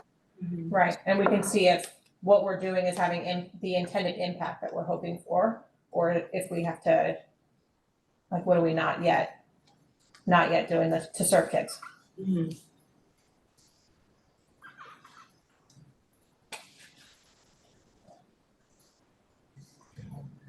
Okay. So just deeper being in a comparative word, is there a reason we're not just saying deep knowledge? Where Is are it 'cause you? of, the next 4.2? 4.2. Oh, I see, yeah. Deeper knowledge. Deeper than what? Right. I don't So even just know. say deep. Just say deep. Yeah. I know deep, we're gonna yeah. say Right. how deep is deep, but there's songs about that. That's How great. deep is your love? Oh, Bridget, there you go. We got loving. How deep is your love? How deep is your love? We all knew we were going there. Yeah. So, but I think it's better than, like, cause otherwise you're like deeper than. Yeah, I hear you, that's great. Well, so either way, whatever we do with the 1.5 or accelerated, I think 1.5, it sounds so specific that it's. Oh, I not wasn't saying the daunting. 1.5 part, I was saying Okay. that other phrasing. The phrase, Yeah, yeah, accelerated growth. yeah, Okay. it just felt more powerful than whatever was currently there. Okay. Yeah, I was totally fun that they're gonna come up with their own metrics for each year, Okay. and maybe Yeah. some years it might even, in 2 years, it might go higher than that, or whatever, right, yeah. Mhm.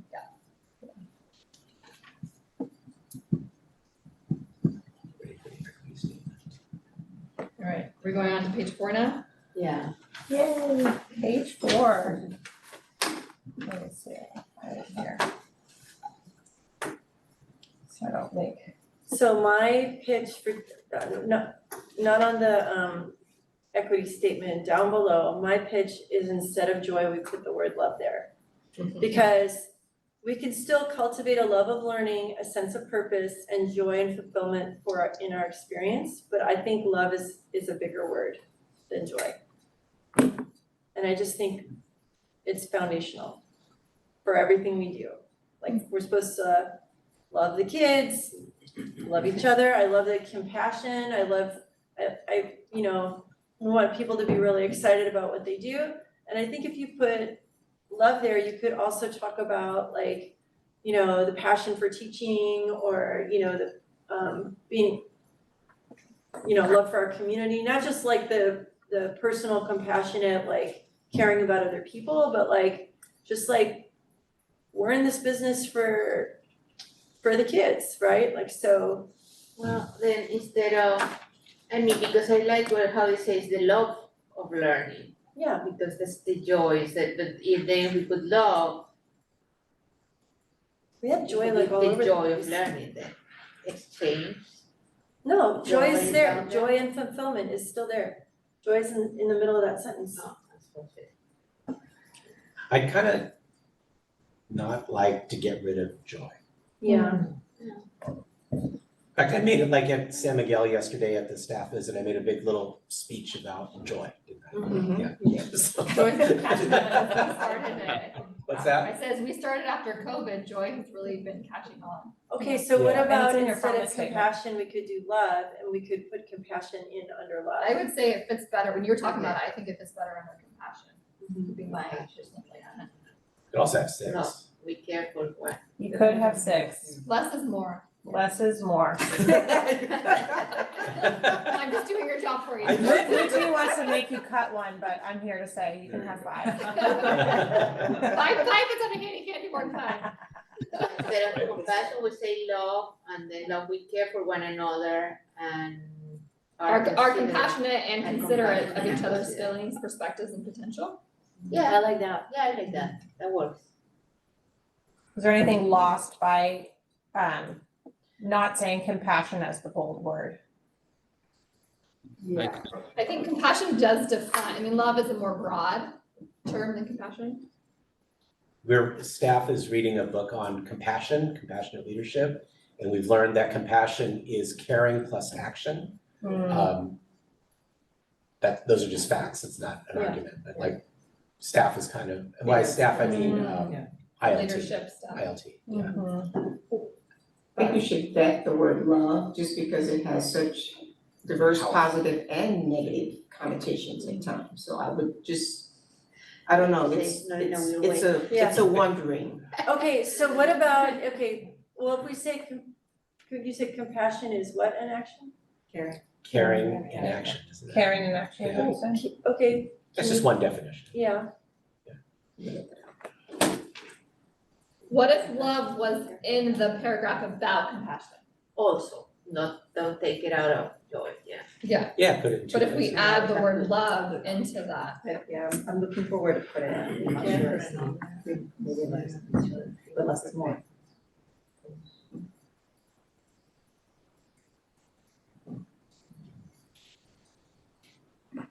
We love and care for each other. I mean, what are we trying to accomplish by, I think I just wanna try and make sure I understand, what are we trying to accomplish by adding in love? Like, what Because intent do you want to be in there? I That's not feel there yet. like I feel like on this side, we're looking for words that are describing love, but not in a weird way. Do you know what I mean? Like, we're trying to I used that phrase earlier, love, but not in a weird way. Right, so like, we're trying to talk about being passionate about our job and being, engaged with the kids and being, there for our community and there for one another. We're trying to do all that, but, ultimately, it's about caring for one another. And, we're trying to create this sense of joy. But you walk around right now during testing, it does not feel super joyful. I mean, the kids are a little joyful, but it's a little stressful right now, Yeah. right? So there's something else, it's like there's something else driving people. There's people are in this business because they love kids. Like every time, you talk to people like, why are you running for school board? Why are you a teacher? Why do you work in the school office? And they go, oh, I love the kids, I love the families. Like that's what all these people say why they're here. So that's what I feel like we're just like a little bit off on. And I understand that there's a lot of fear around using love in the wrong way with kids, but like that's just messed up because we have to be careful, but like this is like, it comes to our purpose. So you know how like the Eskimos have, the Inuit have like 20 different words for snow, right? So ancient Greek had 4 different words for love, and there was agape, the one for friends, philia, and then eros. And I think what we're looking for is the agape, but I don't think that's not presentable. I think that's the word you want, love, but not in a weird way, but I don't think we can put that here. But, I think we all hear you, right? So I guess this is the beginning of this, so this is the beginning. And maybe the destination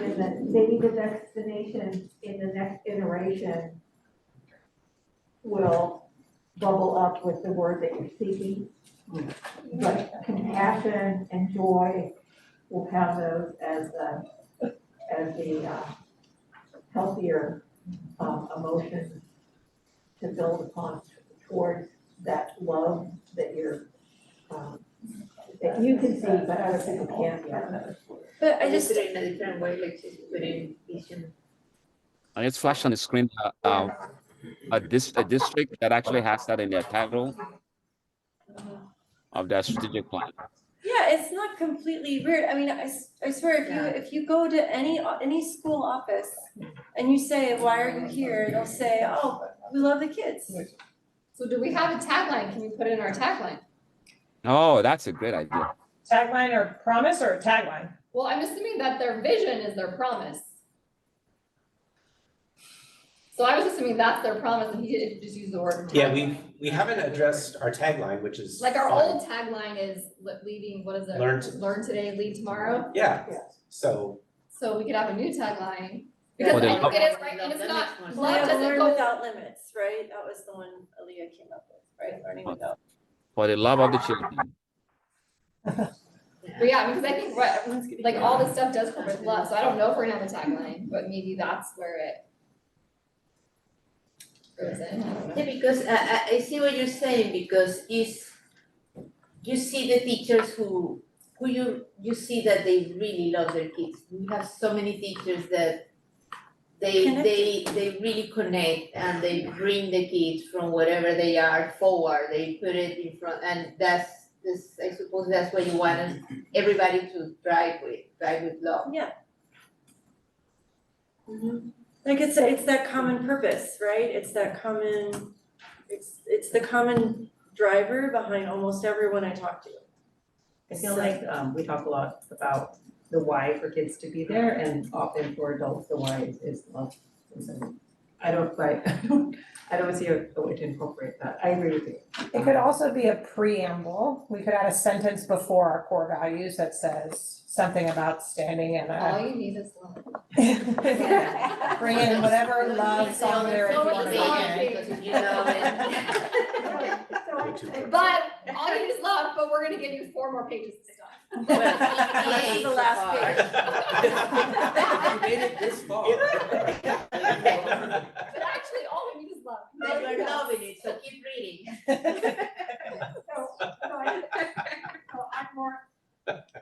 I'm concerned about changing this big word concept at the last because we've had lots of people giving input into this, and that isn't the word or the image or the idea that's been brought forward back to us, and to add it in right now seems, in that particular way, seems a little bit disingenuous for the work of the entire group. And I would feel comfortable in adding that in a different space, but not here on a core value that we are suddenly going, nope, we're not. No, well, we've been working on the joy and compassion. The last time we worked on this, joy and compassion were tweaked a little bit, and compassion was added, right? I think compassion was added when we had our last board meeting. But I think that, but this then got sent out to people to say, hey, Sure, how do you and like Not it? too much. No, and it's just been It went out to all at the parents. No, that's, you're right. It was in the survey. I think, Yeah, we had this in the promise in the survey. That's right. No one said love. so I did.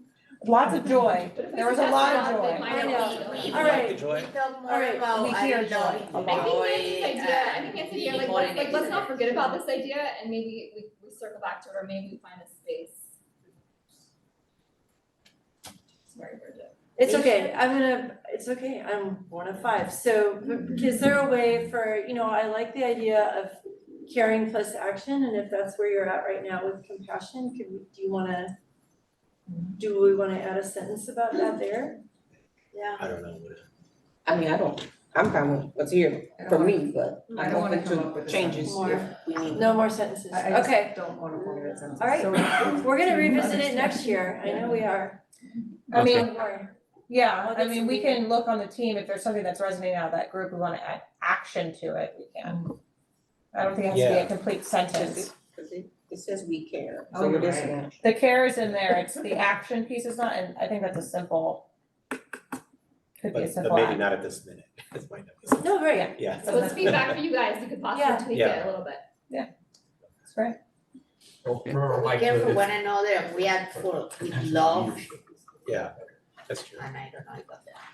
So I wanna make sure we have a minute for the equity statement, when you're ready. Yes. Are you ready? Let's go. So you'll see that the team added a bullet embracing anti-racist policies and practices, and then there's a comma, and there's no unbolded words after that. So it's possible we could just put a period. Or it's possible we could add a few words to make it balanced with the others. One idea that I had as I was just sitting here was to combine those first words, embracing anti-racist policies and practices, with the we believe that equity leads to learning, so you combine those two. So it would be something like, we commit to, bullet number 1, embracing anti-racist policies and practices and believe equity leads to learning without limits. So kind of, because the, Yeah. and the That's equity and good. the anti-racist kind of go together, but we have to work on it a little bit. So we take it out of the blue letters. Yeah. And we can work into the preamble. You then take out the like importance of learning without limits.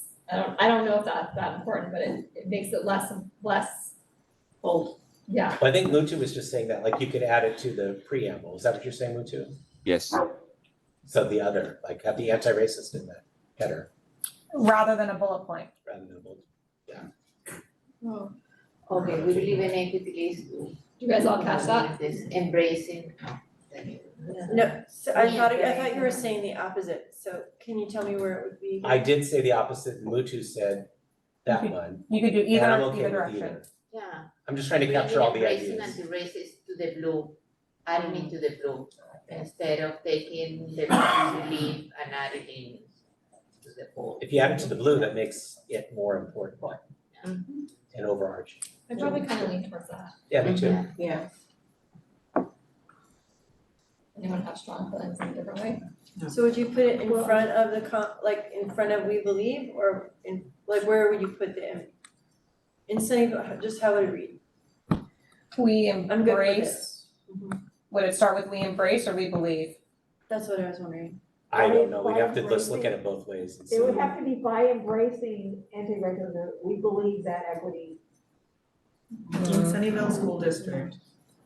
We Embrace anti-racist Yeah, policies and by- practices by- and believe. Or because, There, yeah, I think that's exactly. okay, yeah, or something.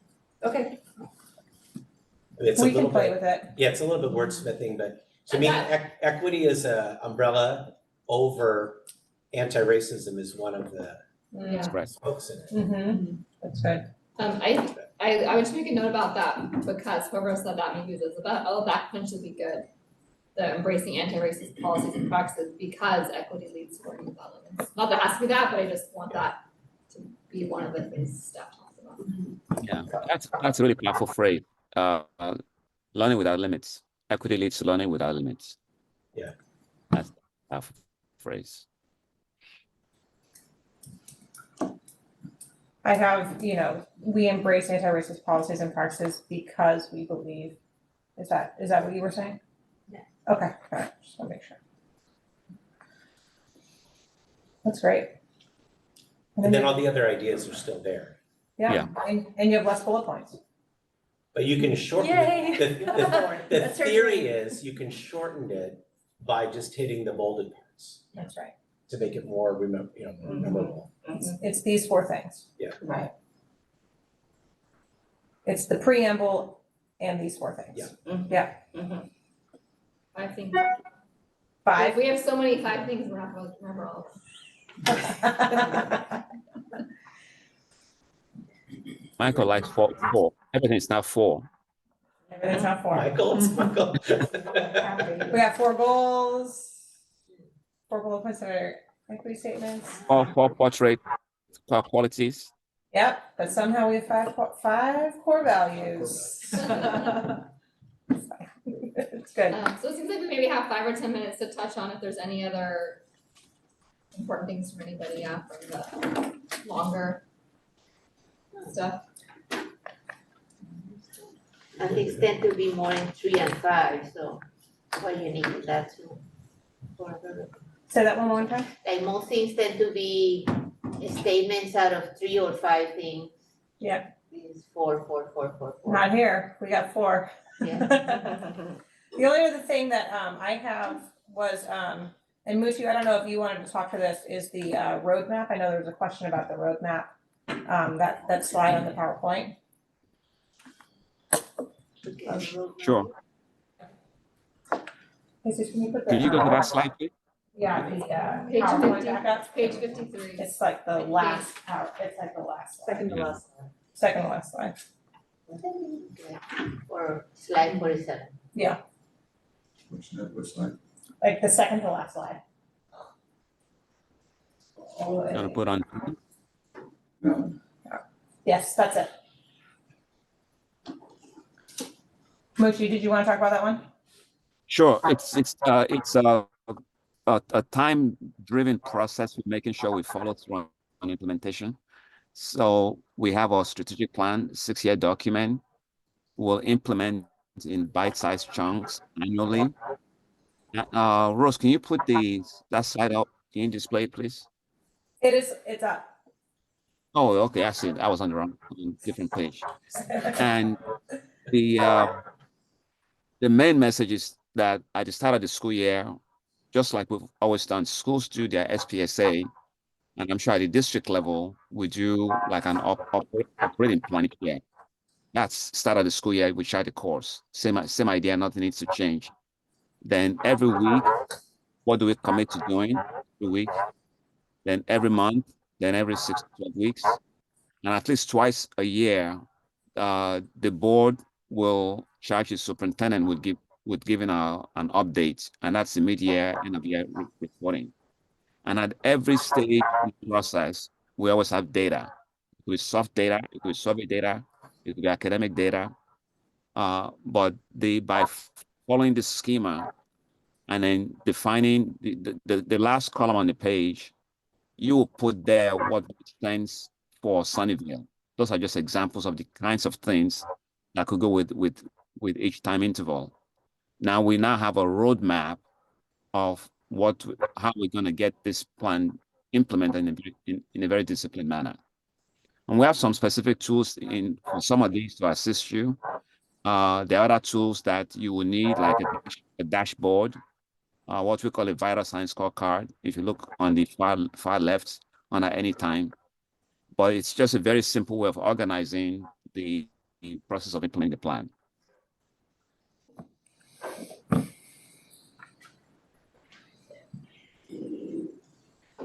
So my comment about the report to the board is that I would like that to align with the superintendent's evaluation. He does a mid-year report and then prior to his final summary and end of the year report. And it'll align with the LCAP.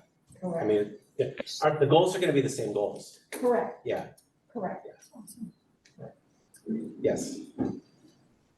So it's not necessarily 6 months, it's along with that. This page is really more appropriate for Mike and his team than for the board, because it's getting into the how.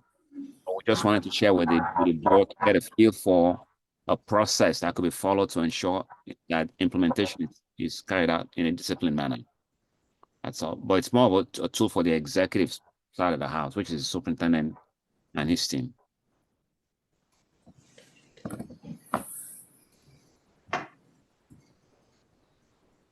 But what I have heard from the board, and Michelle has been one in particular, is that to set goals and then get measurements, have staff, me, report on the measurements of progress towards the goals that have been set. Like, that's really an outcome that I think that we should be pursuing and that you've been asking.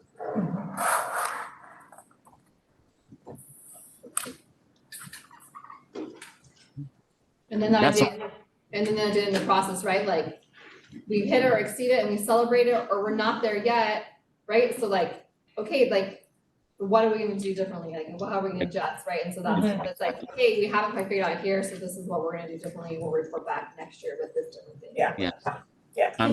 Michelle, I'm glad you picked up on the celebrate part of the mid-year, end of year. It's an evaluation and a celebration.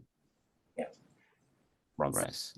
Can I make a comment about page 40? Well, the PowerPoint says 43, but the side tab says 37.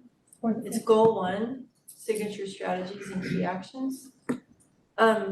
So I had a bunch of questions on here, in part because, you know, I think it's true, continue to hold equity summits would be year 1.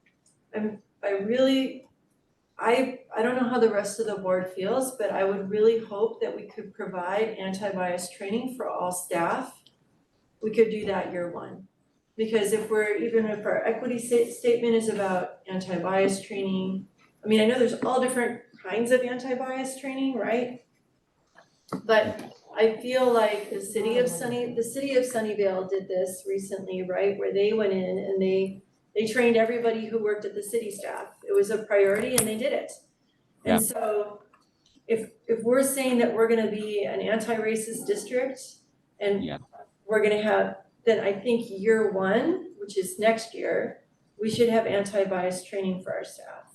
Got it. And I think that's how we move forward. So, I would Michelle, prioritize that. And add it as a hiring requirement, like whoever wasn't here for everybody having this. And then if you come at all here when it wasn't up, then you need to have it too. yeah. Michelle, you refer to Like an ongoing program. strategy 1.1? It was Bridget, we're just talking about, Oh, Bridget, oh, okay. Goal one, I'm talking about goal one, Strategy 1.1. draft actions. And then it's key action two, Two. provide, you know. Yeah, okay. That should be, yeah, one key action. To go. Huh? Sure, thought. So this is just maybe, not to disagree, but an add-on. So my concern with that, and I don't think this is what Bridge is meaning, this is just what it sounded like. So I think we've been on the same page totally. Like, I don't want a checkbox anti-bias training, because that's not gonna do anything. I mean, maybe not anything, but it's not really very much, right? Like, and like true anti-bias work is a lifetime process. You get trained, you continually work on it. And so for me, like, I like the idea of like, we're gonna go find this training, everyone's gonna do a 3-hour training, check, we're done. That I almost could care less about. I mean, like, it looks good on paper, like a lot of places are doing things like that, like, oh, look, we just did this training.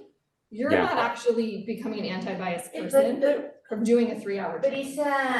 it's an eye opener for somebody who's never had it. It's starting off a road. So a starting down- point, yeah, but I'm just saying, like, for starting me, point. what's But more if you important have is the never deeper even work. had that, if you never getting that, and if you are not even asking for that, I don't know, I'm still seeing it as they did in the college a few years ago, like, if everybody is doing it this year, if you wanna keep working here, that was a requirement, we needed to do it before the first day of class. And But a they lot took of the those are class. not meaningful is what I'm telling you, right? but- When you talk to people who have done those, like, it's not But let me can I just jump in? We have been, as a district, we've been doing this work for a while. At different levels, we've done board work on it, cabinet has done it, principals have had their one-on-one coaching, right? And like the other districts who I've talked to, at some point, it rolls out to the rest of the staff, right? And so it's not checking a box, it's part of the evolution of how we are, you know, opening this dialogue with our staff, so our staff feels like everybody's getting trained on it, and it's not like maybe people get an opportunity to interact with it in a way. They're not all gonna get the one-on-one training like that the principals have been investing in this whole year, but they're gonna be exposed to it in a more formalized way. And that's what I'm asking, and I'm not making it up like saying, you know, this is something, it's number 2 on the list, and it's right in between 2 other things that are year 1. So I'm saying if we're making our statement saying that we are anti-racist and we're elevating it, we're putting it at the top, okay, let's give everybody some training around that. Yeah, I think we agreed that that's an important year 1 strategy. What the strategy looks like, we gotta go back and look, Sure. right? So I'm pretty confident it wouldn't be a one-time do a training and done. Like, we have good examples across the district, disparate, of different types of models, and like, that's the kind of thing we could go back and look at. And Michelle, to and your point, the key action 2 has 2 parts. Part 1 is the training. Part 2 is incorporating those practices into the work that we do. So it's not once and done. And in terms of new staff, that is part of all of our interview processes now. So, but you know, if you have a 30-year career and we ask you in year 1, like, it has to be ongoing too, which is kind of to your point a little bit, Michelle. And I would just say we would integrate and retrain and support where people are, because different school sites have done some level of bias training. So the reality is that everyone has had some level, whether it's our culturally responsive teaching and other things that they've had. So now we would be assessing where you are and coming back with either additional, more intentional training, or then filling out where you feel you need additional support in that particular area. So I think it would include an assessment of where we are and then coming forth with being sure that that training has the meaning and value to who we're providing it to, and they may look different site to site and group to group, depending on who we're training. And I was, maybe, right, like even within a site, right, different teacher, just like as we're talking about, our students have different needs and need different things, right? Like all teachers don't need the exact same PD about a topic, right? Like some are gonna need the antibiotics training here and some need it here and whatever. Yeah. Meeting teachers, whatever. And not just teachers, like Staff. everybody, All staff, like, well, everybody. Who Yes, good is correction, part yeah. of the business life. We're talking about like any adult who's working with our kids, we all should be working on anti-bias stuff.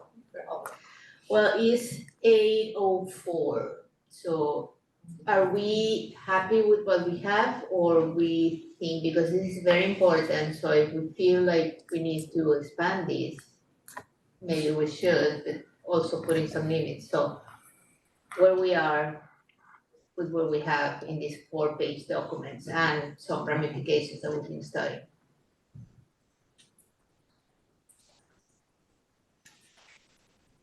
I think I personally am good and share what I want to. I don't know what everyone else feels. I think because we have, I mean, I put a lot of stuff in the packet review questions, so even though we didn't get answers for it, I'm sure people will take a look at it, so. Yeah. Just like to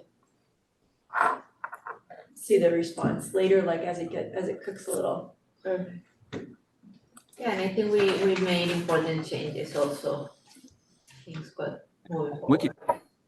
We can get another draft to you by middle of next week. Good, perfect. Okay, so with that, we are finishing item, I think it was 3A. And before we move to the next part, we're gonna take, as usual, a few minute break. So we're gonna be back at 8:12, between 8:12 and 8:15. So Thank thank you very much, and Thank you all. we are in awe of everything that we are achieved so far, and we are so excited to just cross this line and have this package because it's awesome. Although we're gonna miss you guys, you're probably gonna miss us. We Our favorite, we you're our enjoy favorite. working with you. Don't tell anyone else. Yeah, again, I also see like Natasha is like, she wants to achieve this already, she's there Yes. ready to move and Yes, have more time for herself. oh yeah, for sure, she's Thank ready. you all. Thank you all, I really Thank appreciate you. it. Thank you very much. Thank you. All right, Mushi, drive home, drive safe. All right, you too. You too, drive safely. Thank you. They didn't want you. I didn't say until.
So how would you do it? It'd be nice to talk. Yeah, it's like a down in. Which job? Yeah. Yeah, so there, I'm thinking about too. You been there? I don't think I've been Absolutely not, but I think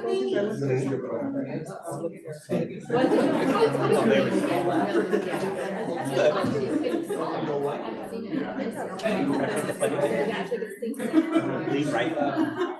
And we send it to them. And then they're like. And then they sign it. Yeah, that's Right, when I get it right, yeah, I know that. Lori wrote it, I approved it. Based on me looking at the numbers.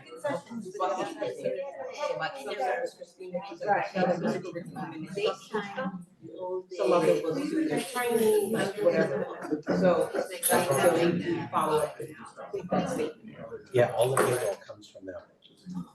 I feel like we're starting. Is there a reason? Right, 59 days. Good, so here we are, is 2:16, and, I had it on. It's 2:15, and now we can restart the session. We are gonna start with 4, which is comment from the board and superintendent. And for that, we normally go down the road. We start with Nancy. Can I skip for a moment? And I'll do after Michelle? Okay, sure, Michelle. Thank you. So I'm just gonna, this actually works great that I'm going first, so I think everybody should share like one thing. I know not everyone has kids with spring break, but those of us who did or other people, just something fun from your spring break. So that's what I'm gonna do. So we surprised our kids and took them just like on a one night short. We went to Pismo Beach and took them ATVing. And I'm usually someone who's very timid, and I'm sure I wasn't actually like that crazy, but I probably drove even like faster than my husband did. My daughter was like not wanting me to drive, and I was actually really proud of myself, and it was like kind of fun. Like I had way more fun than I was expecting, and I was You let loose a little bit. I was proud of myself for being very brave and going a little faster and going off. My daughter was like, Mom was going off all these cliffs. I was like a 3-foot cliff. The standards will just like drop off. That's something. Anyway, it was fun. No. Oh, okay.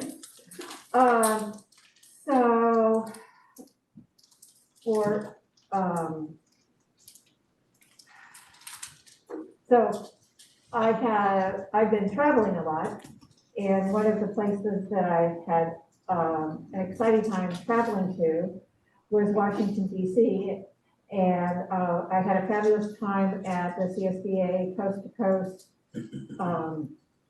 workshop and conference. It had been about 40 years since I had actually done any legislative action on the Hill, and it was fun to be back and reconnect and see all of the different components. And I appreciate CSBA making this a much more inclusive experience. When I first came on the board, it was literally, they only took a few people and you had to apply to go. It was at a terrible time of the year, which was February. The weather was actually quite pleasant. It was unusually warm. It got up to 90 degrees. So I wasn't necessarily prepared for it being as warm, but it was a nice time to meet with colleagues, but also to see folks who are the movers and shakers. And I'll let Isabel talk to you more about that. The other thing for spring break is that I actually did some gardening at my father's house. Did some gardening and re-established a garden that I had started as a child. So that was a lot of fun for me. The other thing that I wanted to mention is that this week is Professional Administrative Assistance Week. And so I wanted to recognize for the governance team, that is Mr. Jesus Romero, and we wanted to thank him for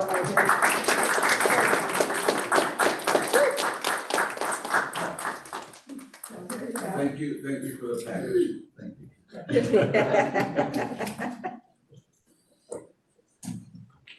But he's the glue that kind of puts everything together, makes our, helps arrange for all the setup for the board meetings and for everything else in between. And we appreciate that very much. Oh my gosh, I have so many things. Mike, was the Fremont Foundation mixer like within the last couple of? Oh my gosh, okay, so we went to that Yeah. first. So we went to that too, and we saw all the people and we saw all the kids and they showed us their things. It was really cool. I like their setup. They have a bunch of student groups who benefit from the high school foundation's money, showing us their robots and their science things, and it was nice. So that was very exciting. During spring break, my baby tried to eat sand, which was very fun. I feel like that's a rite of passage that you get to do when you're a little baby in Hawaii. We went to Hawaii. I feel like that context was missing. Let's see. Yes, earlier this week, I'm skipping forward in time. I went to Abilities Awareness Workshop training in Mountain View. It was hosted by it is run by a parent volunteer who is also a school librarian. Her child is autistic, and she started this project, which is a lot like Project Cornerstone. You have a book, each grade has a book or two books, it depends on the grade. And they also do activities where they get to build empathy for children in the school with disabilities. So they do an exercise where they go around on a wheelchair to see what that's like. And the one that like totally broke my brain was an exercise that's meant to simulate dyslexia. You have this like box with a mirror on it, and you're trying to write with your non-dominant hand,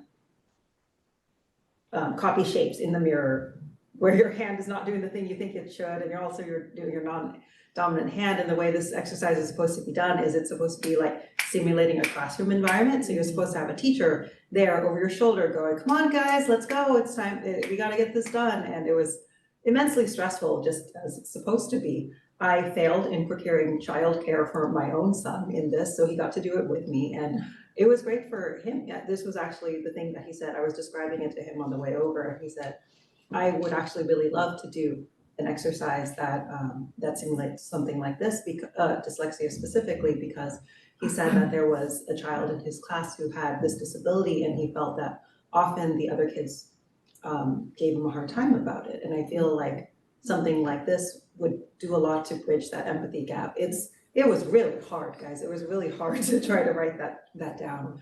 It is a very, very volunteer intensive project. And I know that Chin Chin was there, and also members from the Special Needs Special Advisory, CAC were there. So I am really excited to see that launch if it launches. And it was really great, and I liked it a lot. Let's see. Last night, the Fremont Union High School Board decided on their map. I talked to Mike about this, but the meeting there at times got very intense. I feel like it would be beneficial for us as a board to talk about best practices for when there is belligerence, when there if we know it's coming, if perhaps, as was the case last night, the presence of law enforcement might be beneficial. And I feel like it would be very beneficial to do that before that's a problem. I think we should maybe do this in a board development or a governance workshop, just so we have these things on the table. And I also feel like we should have legal counsel there to keep us updated on best practices with that. Some of the comments during comment last night, it went till 12:30. And one thing that I noticed a lot was that even at literally the last minute, even at midnight, there were still people who didn't quite get it. I was talking to a lot of people just in the hallway or something, and they said, yeah, we really don't want them to change our attendance boundaries. I was like, it's not about attendance boundaries. When we're talking about boundaries, we're talking about trustee area boundaries. And I feel like there's so much lost in translation because the majority of the people I was talking to, English wasn't their first language. It was often Mandarin. And the thing is that English wasn't my first language. English is my third language. The second one is Cantonese for anyone who's at home who's guessing. It's my best language. But if you tried to explain trustee areas to me in Vietnamese, I would not get it. Even though I'm a speaker, I'm a fluent speaker. But if you get into that technical academic detail with me in a language that I know but am not that technical in, I won't get it. I feel like our school district does a great job with this with our bilingual outreach coordinators, but also that they're, even for people who do speak English, there are still potential gaps. And related to that, I've gotten a lot of feedback from the community this past week about Juntos. And in particular, we had an email from one of our community members, Allison Joe, and she was talking about how there were a lot of people of monolingual Spanish speakers in the community who didn't necessarily understand that transition and had a lot of questions about it. I feel that I want to understand that process better too. In her email, she talked about the transition meeting with the high school district and how it seemed like there were some communication gaps, that the teacher had said that the students might be reading something that they had already read as part of the Juntos program. They're going into high school and they're leaving us, and I just want to make sure that they're leaving us as well prepared as possible. And I don't know where the gap is, if it's on our end or if it's on the high school's end, but I really feel like we've talked before about scheduling a study session about articulation to the high school district, and I feel like especially with the Juntos class outgoing, it's this particular part of it is very urgent, and we should do that soon.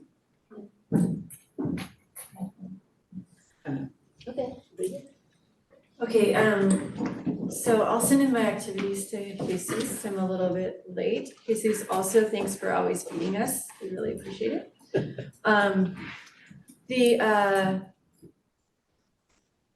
Couple of things that I wanted to say were that one of the things I went to was the Columbia Middle School Spring Family Festival, and I just feel like post-COVID, I just appreciate all those events and festivals so much more. And they had multiple student performances and community performances, and it was just really a wonderful event. And the other thing that I wanted to say was I went to the candidate information workshop in that SCCSBA put on Saturday, even though I'm not running. And it was really interesting to listen to the whole process. I know we're gonna put on a candidate workshop for people interested in running for our trustee boards, but I also listened to some of the meeting last night for the Fremont High School District, and what's really great was they had all the principals there. They have 5 principals, and they had them wearing T-shirts that just said staff, and they looked like. They had 3 there. Oh, 3. They had Lynbrook, Monte Vista, and Homestead. Okay, so they had 3 of the principals there. They looked pretty they go around and they kind of direct people where to go. They looked serious, right? I think I wasn't there. I was like. They served as very effective crowd control before law enforcement had to get involved, because it's very hard to stand up to a high school principal giving you a sunny look. And I just want to clarify that, like when we say law enforcement, I mean, they took someone out of there in handcuffs, right? Yeah. So I mean, it was serious, so, so I would second the idea of, we've done that before in governance meetings, talking about what we would do and all that stuff.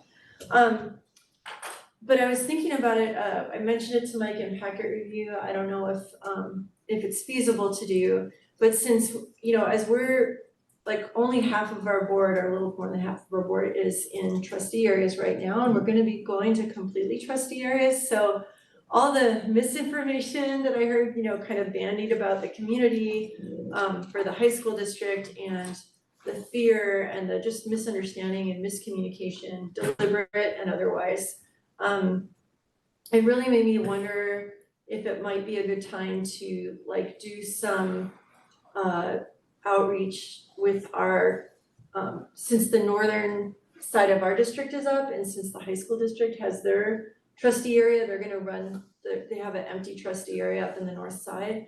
Maybe we could do a candidate information workshop like in that area together with the high school district, with the ROV or something just about, this is candidate information. We could run it like, or just an outreach of some sort. And then because SCCSBA did a good job of having a panel where they were really talking to people, and I know we'll do it just for our district, but I was thinking we could do some outreach up in the neighborhoods. So instead of just having it here. I see. Yeah, like going. Like it's, Lakewood or it's just an something like that. idea, but so I don't know if the district would be involved in interested in doing that or it's feasible. And then everything else I'm gonna send in, so. Did you do something fun? I know it wasn't necessarily Oh, yeah. with your kids. Sorry, Michelle. Yeah, so It's like, yeah. I did, I watched a ton of volleyball, I went down, it was the end of Ethan's volleyball season. He actually got an award for his league as freshman of the year, so it was his first year playing, so it was a huge deal because he burst onto the scene and, played enough games where his statistics counted, so he finished the season really strong. And he just is really connected to his team and those guys, and he actually is coming home tonight from his first year that he was playing, so he's exhausted, so I'll see him later, it's okay. Yeah. But I had a good time. Cool. Well, yes, I sent my things too late, but it's like, Jesus got most of it. And I already sent my activities for the first time, on time. That's good. I feel like, I cannot believe like all the stuff that has happened since last is now in so many boards and committees that they need a lot and they require a lot, so I've done tons of stuff. And in one of those things was the one that took most time and a lot of energy was the trip to Washington. Was an amazing trip. It changed a little bit of what we did 2 years ago, but I mean the same spirit. But then we got to go to the hearings and the appropriation committees.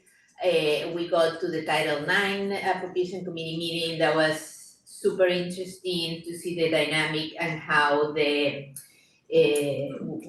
met with the Secretary of Education, and then we saw how he got to, defend his budget and the plan for education of the nation. So that was very, very interesting, and seeing the dynamic of the whole commission.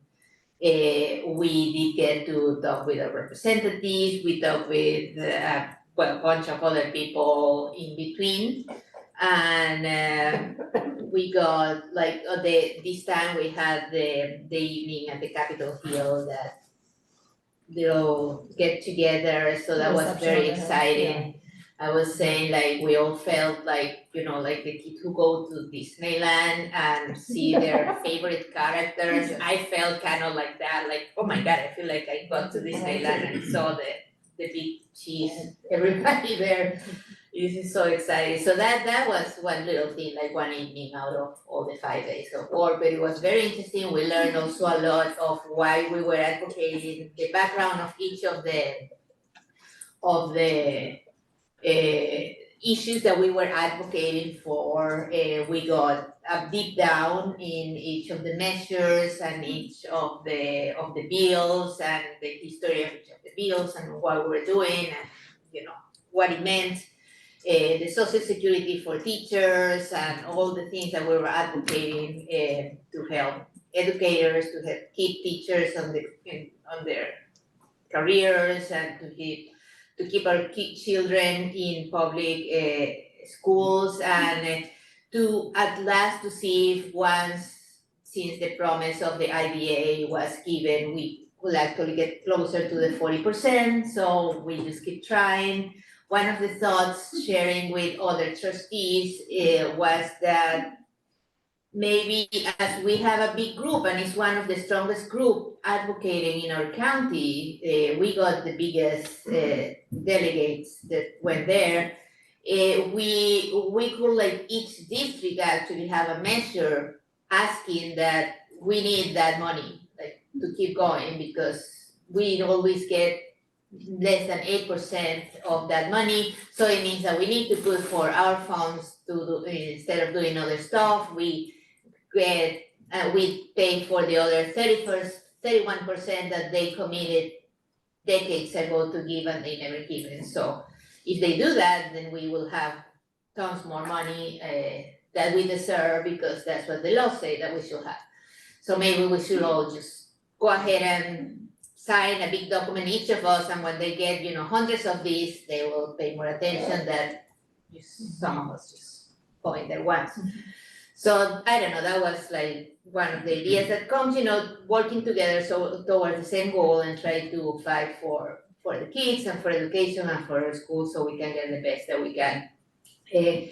Other than that, I think everything met between the last 2 or 3 weeks, from CLSBA to Delegate Assembly to the starting of legislative action to a lot of things happening with Hoffman that will be going in a couple of weeks.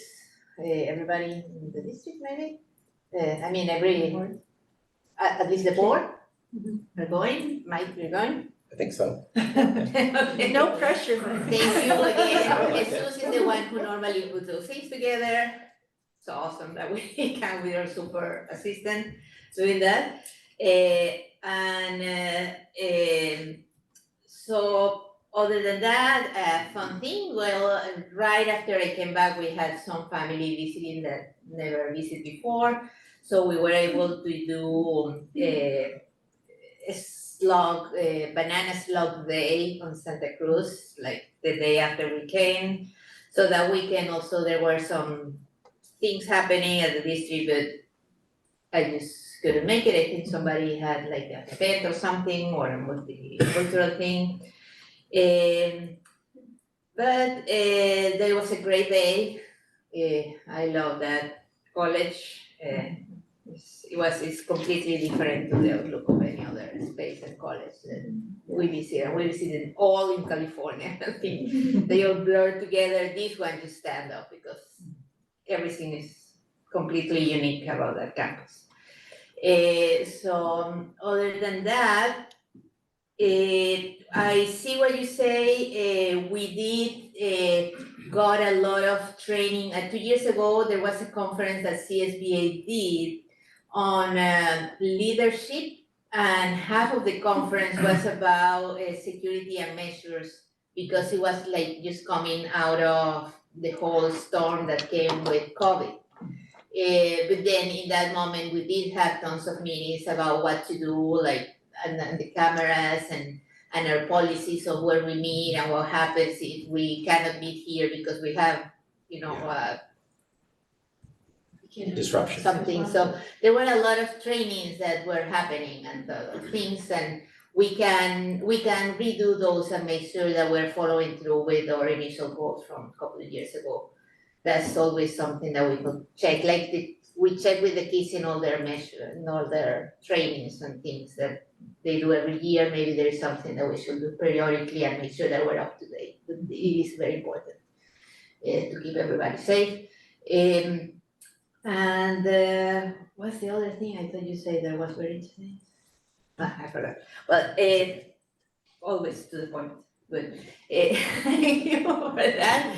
And that's it for tonight. Thank you. Okay. Here, Mike. So just a couple things, as Bridget mentioned, very proud of Fremont High School District for adopting trustee areas. I think it's gonna, just from a Sunnyvale perspective, it's exciting that there'll be 2 representatives representing the whole of the district, but coming from our district, which is fantastic. 2 areas will have elections in November, Area 2, which is essentially North Sunnyvale, and Area 5, which is San Jose, Santa Clara. But so that means there will be a resident from North Sunnyvale on their board. And so I would encourage anyone who's listening or to consider running for that seat. I think it's important, or representation is really important. So that's the first thing. Second thing, Equity Summit, the final Equity Summit is going to be Saturday night. It's going to be exciting. I know some of you are going to be able to attend for portions of that, so that's fantastic. And then there was a very exciting and I'll say joyful meeting with SEF and the PTAs, and we always have to include the Fairwood Alliance on one night this week. Was that Tuesday night? Fantastic, very positive. Jeremy he's our liaison to SEF. He worked really hard on that with the team and put together really focusing on equitable activities for kids. And so just the energy in that room and the support for our district, the support for one another, the collaboration was so positive. And it made me really proud of our school district. So that's what I have. Perfect.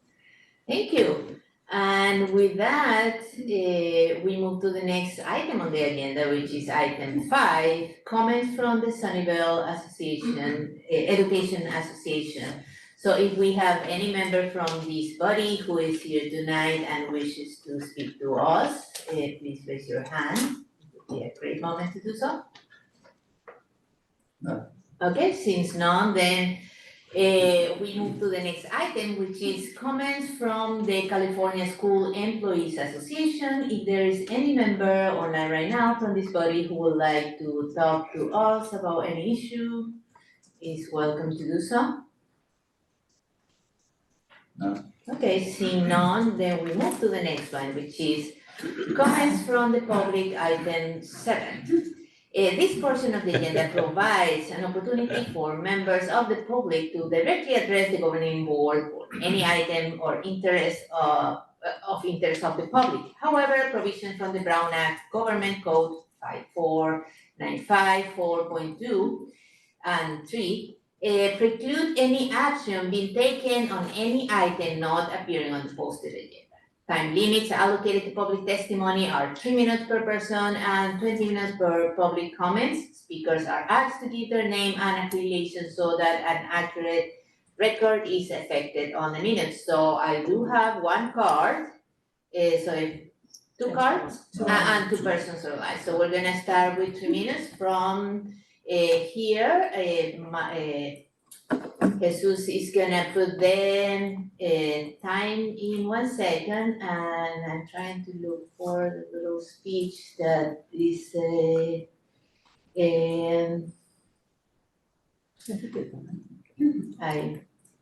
también espera que yes, during public comment, we're going to speak to discuss issues with civility, to treat people whose opinions differ from their own with respect, and to focus on ideas, policies, and values. Please go ahead. You have 2 minutes, and welcome. Thank you for coming to our board. Michael Flores, resident next to San Miguel School. And this is in regards to hoping to get some love and compassion. Heard you guys say that a number of times, so we'd like our neighborhood to get love and compassion from the employees of San Miguel. And I assume this probably also relates to the other schools. You have signs in the area. You painted a few years ago loading zone only, and then you have an area there in red in which also gives a time zone as far as when it's okay to park there. So what we would like to do is to have you put time zone on the loading zone so that it can be available for weekends and non-school times. I went to the city hall last week or so and was discussing your bulb outs and things that you're starting to put over there, and one of the guys there said, oh yes, not at San Miguel, but at another school, he has soccer teams or whatever, and he says, yes, he says it's really annoying. He can't park next to the school. He has to haul his balls and all the equipment because they're parked white and no loading, you know, no parking or whatever in that area, even on weekends and so on. So what I'd like you to do to get some love and compassion for us is to add similar to what you have. I think it's 7 to 3 o'clock.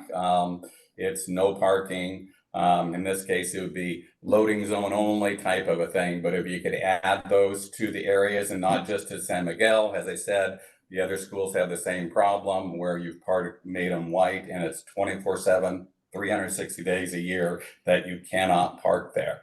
So that's sort of what I'm asking. And unfortunately, my house tees into San Miguel. So when you're doing the bulb outs and all of that, I'm basically gonna not be able to park in front of my house. So I'm gonna need some other parking spaces. And then your employees are also not parking in the zones. You have a zone at San Miguel, which is only for the school people, and it's too far away for the employees, so they don't use it.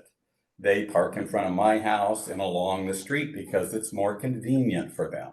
I went to the school and asked the person, he says, well, we can't ask our employees to do anything about it. Well, I'm asking you guys to think about a little love and compassion for us and, you know, make our lives easier. You know, it's nice to have a school across the street, but it's a madhouse and, you know, and we have to live with that. But we'd also like to have, you know, some sort of extra parking or whatever, especially since you're killing my parking. So that's what I'm after. Thank you.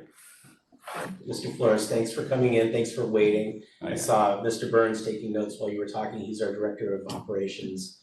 And we'll connect with you to see what we can do. Okay, I did get a message from a Sunnyvale person just like an hour or so ago. I guess he got my email because I went in and talked to him earlier. So we're gonna set up a meeting to talk to him, but I'd also like you guys to think about it again, not just for me, but for everybody. Can I have a clarifying question? Yes.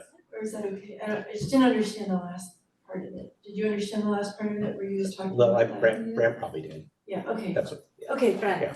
okay, Brent. perfect, Brent, I also have a wrote clarifying it question. down. Is This isn't agendized, so we can't discuss it. okay. Yeah, Okay. it's not So can we ask you, we can send you an email and then. Yes, we can an talk? email. Okay. Thank you. Yeah, it's against Brown Act to discuss it, but thank you. Well, technically. I think technically we could ask a question. Okay. Okay, perfect. So with that, we have 2 more people online. Yes, please We go got- ahead. We have Harini and Peggy Brewster, so we'll go with Harini first. Perfect. Go ahead, you have 2 minutes and my statement before still stands about civility. Thank you very much for coming to our board. Hi, thank you so much for allowing me to share my comment. Really appreciate it. As you are aware, Sunnyvale is a vibrant and diverse community with a growing population of families seeking high-quality educational options for their children. Well, we are fortunate to have very good public schools in our area. There remains I feel there's a need for whole child approach, innovative and project-based, STEAM-based and student-centered educational approaches that prioritize individualized learning and academic excellence. We especially the residents of 94086 have we don't have a charter or a lottery based like a charter school. So I was just wondering if there is a possibility for a district funded charter school in Sunnyvale district. And what would that entail and how can I help work with the community and work with everyone of you to have a new charter school, because I believe we did have a Summit Denali school, which was closed 2 years ago. I think last batch was last year. So I think that leaves a void and like a charter school option within Sunnyvale, because there are some charter schools option in like Santa Clara Unified District like Milliken, and there is also a bunch in Cupertino, and there's one in Los Altos. So which means we are not even allowed to apply for these districts. And for Los Altos, like for example, one of the charter schools, they are morely catering to their own district kids, so which leaves like Sunnyvale with not as many charters, actually no charter school options if I understand it right. So I would love to, and there are a lot of other families who are who are Sunnyvale residents who would love to have a charter school in Sunnyvale. So yeah, that's my proposal, and I would love to hear your feedback and comments about that, and what that would entail, and how I can be part of, how can I can be of help and support in that endeavor. Thank you so much. And now we have Peggy Brewster. Welcome again. You have 3 minutes and you know the deal.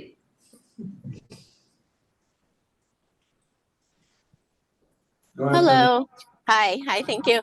Hi, this is Peggy Shen Brewster. I am a parent at Bishop Elementary and also on the board of the Sunnyvale Education Foundation. I am calling to echo Mike's appraisal of the joy in the room. On Tuesday evening, we had our equitable enrichment roundtable in partnership with the district, and it was a great success, and there was a lot of great collaboration, partnership, and we are proud to have roundtables back and look forward to more partnerships with the district like this. So we've had the FPAC recently, and equitable enrichment on Tuesday night, and the ad hoc committee that we formed on parent engagement and school communications just met today. So we feel like we're very invigorated by our partnership. Thank you so much, Jeremy, for liaising with us, and really look forward to more collaborations with community and the district. Thank you. Thank you. Perfect. And if I can just, I don't know if Harini is still listening, but Harini, that's okay. If you can connect with my office, I can connect with you and answer some of your questions and have a discussion. Perfect. With that, we move to item 8, consent agenda item. Any item on the consent agenda is subject to review and discussion prior to be approved by the board if necessary. Any items may be removed for separate action. The public may address the board regarding any items in the consent agenda. And with that, I think we need to start with any comments from the public regarding the consent agenda items. This is the time to raise your hand and please tell us about it. If there is anyone? I have none. Okay, we have one person talking about the consent agenda items. Please go ahead. Again, please state your name and affiliation for records, and you have 2 minutes. Oh, speak. Go ahead, There you Peggy. go. I meant to lower my hand. I don't need to comment on this. Thank you. Oh, okay. Then that's okay. Then we don't have any person. I move approval of the consent agenda as. I'll second. Okay, and I will like before the vote, I do have a question You wanna or pull one comment. thing, you wanna Yeah, pull one thing first? D. The D part, and then we can just wanna. You said B like in Comment. boy? D as Oh, in D. A, B, C, D. Okay, A, C, D. so you would vote on the others and then Yes, come back to the and discussion. then come back to this one and vote for this one. Yeah, I'll amend my motion to vote on everything but D, and then we'll talk about D separate. I'll second. Okay, and with that, let's go for everything but D. Everyone for this say aye. Aye. Okay. And yes, and then what I would like to, the parts, and I think there was also a question that somebody else did, about the assignment of credential personnel.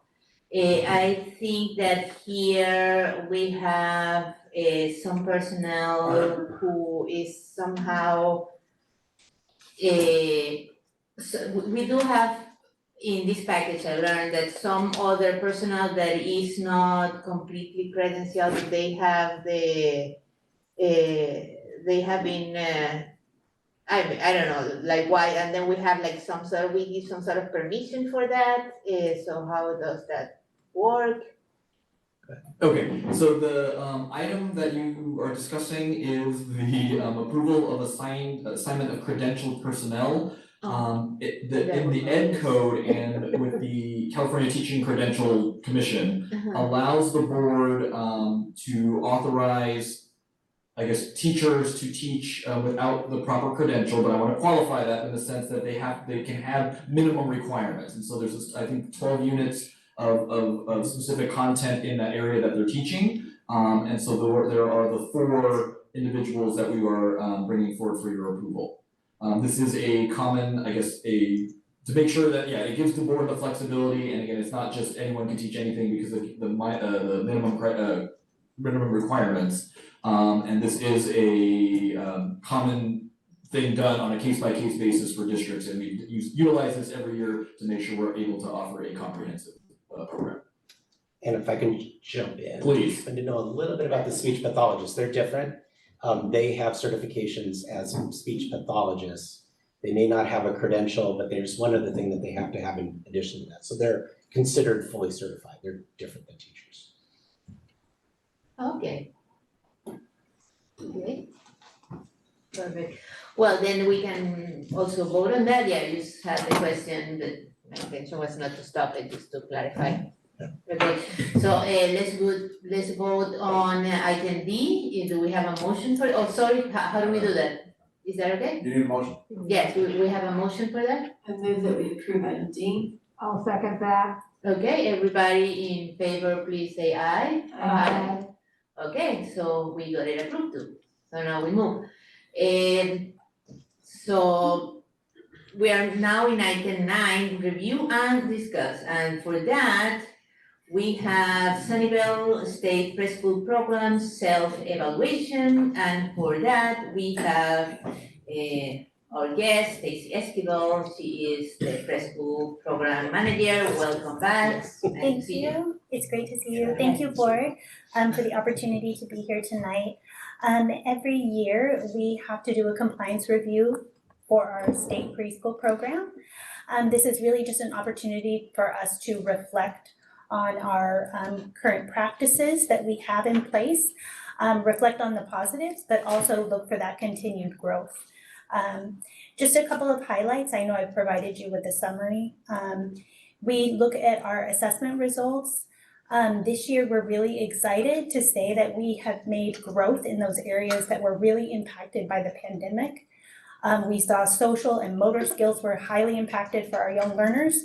And in our assessment results this fall, we saw that that's actually a strength. We've put a lot of work into this with our outdoor environments, and also just teachers really thinking of how we can support students, and those intentional instructional practices have really made differences in those areas. Again, in that, we really want to continue to focus on literacy, and we also have a big focus on English language learners within our preschool programs. Another area to highlight is our parent participation. We have really started implementing parent coffee and tea events throughout the school year, which really has given our parents an opportunity to come in, and we're really learning from them. I greatly appreciate the time when they come in. Parents have made comments like, we would really like a lending library, and so we created one. So again, I really appreciate their partnership as the year went through, and we do get feedback from them as part of this evaluation process. We had over 40 families provide feedback this year, and we really take that to heart and make changes in our programming. Another area to highlight, our environment. So one of those is an environmental rating scale. So we really dig deep into our classrooms to look at our instructional practices, what supports we have in place for play-based learning. The state really wants us to pick an area that is a 5 or under to focus on. Sunnyvale scores very high all the time. We didn't have anything even under like a 6.5, but we still find areas that we want to continue to grow in. And then one of the last things is just general compliance with all of our state reporting, our files, documentation. So there are 22 different indicators that we go through. Again, we went through that. We don't find any big areas, but there's always room for improvement. So one is following up with families. So I bring this forward to you for your discussion, and just want to open it up if you have any questions. Perfect. So before, we would like to invite the public, if they have any question, please raise your hand now. With this particular item 9. No. Okay, see none, and we don't have anyone in person either with this item. 4, do we have, well, review and discuss, yeah, we don't, there is no vote, so vote, 4, do we wanna start talking about it, comments? But thank you for your work on this. I don't know, why don't we get visits to preschool? Like We we get site are- visits to everything, yeah? Well, you mean, oh, we're going to the open houses, but you mean the visits, the site visits? We absolutely can. Yeah. Yeah. There's. We would love you to come to I was gonna preschool. say, I bet I Stacy mean, would love it. I would really, I welcome you to come to I think preschool. if we go to the school sites that have preschools, in the past at least, right, it's like, do you want to go to the preschool class, and we'll say yes. Yes. So I know I went to Lakewood's back to school night for both the preschool and the and the preschool, and so I know I went to that one, but I haven't, where else do we have? San preschool? Miguel. San Miguel, thank you. So I we didn't visit their preschool when we did our site visit. Right, and sometimes with summer school visits, we see the preschool programs that are open. But I'm remembering someone talked about just a basic, like a preschool, TK visit sometime, just to kind of get an overview of the differences. And I think that would be, That sounds fun. Right? Yeah, I know when you do TK and K a lot, but then I we don't see preschool enough. I was in a TK classroom at San Miguel this week, and oh my God, so play-based, kids directing their own learning, kids just grabbing me by the hand, like, let me show you what I'm doing, like it was really impressive. It is. Yeah. Right. And I think I got one of my questions on the package was just to get a little bit of the sense, how many kids we actually have in the program and how big is the need, like, do we have a big waiting list? We currently don't have a waiting list, and we are seeing some changes that we're creating some ideas and programming for moving forward, because there has been a change with the TK expansion. And it is impacting our state preschool program because parents are wanting a full day of programming for their child. And so, I mean, I'm seeing that when I go to county meetings, that is through all of the school districts and programs in our county. So our enrollment is about 95 students right now. We continue to enroll. We had a new student start this week. So just as students turn 3, we're still enrolling for that. And we do have some families, I think one of the areas we want to look at is we do have some families who don't meet income eligibility, and this is an income eligible program. And so that also impacts that program as well. So just looking at some options that we might have for that moving forward. Okay. I have a question, maybe, I think this might be more for Tasha. I know that Lakewood has both state preschool and also preschool STC, and they're able to do inclusion with that. Are there other schools that have STC preschools that can't do inclusion because they don't have a preschool on their campus? Actually, Stacy can answer that. Okay, I fantastic. can answer that for you. So this year, we have the 2 state preschool programs at Lakewood, and we have one co-taught and one is more of an itinerant model. So we have been able to place a lot of students with special needs in those programs, so they have a general education setting. We also have a state preschool at our San Miguel site, and we've licensed the SDC classroom that's next door, so they can do reverse mainstreaming and some collaboration together. So we've even had 2 students this year at San Miguel who have gone into that classroom, and we're happy to report that they'll be transitioning into a general education for the fall. That's great. My son did preschool SDC at Fairwood, and there wasn't a preschool on the site, so I'm really glad that kids who do SDC preschool will have that inclusion. My question was more, do we have other SDC preschools that are not at Lakewood and San Miguel? No. Okay, fantastic. All of them are on those sites, but we also have the state preschool, so we have that opportunity to provide inclusion. And this is a full day program? They're all half-day programs. Half-day programs? So morning and an afternoon session. Okay, so with the implementation of TK, and I suppose we took half of your classes, now they are part of everybody else.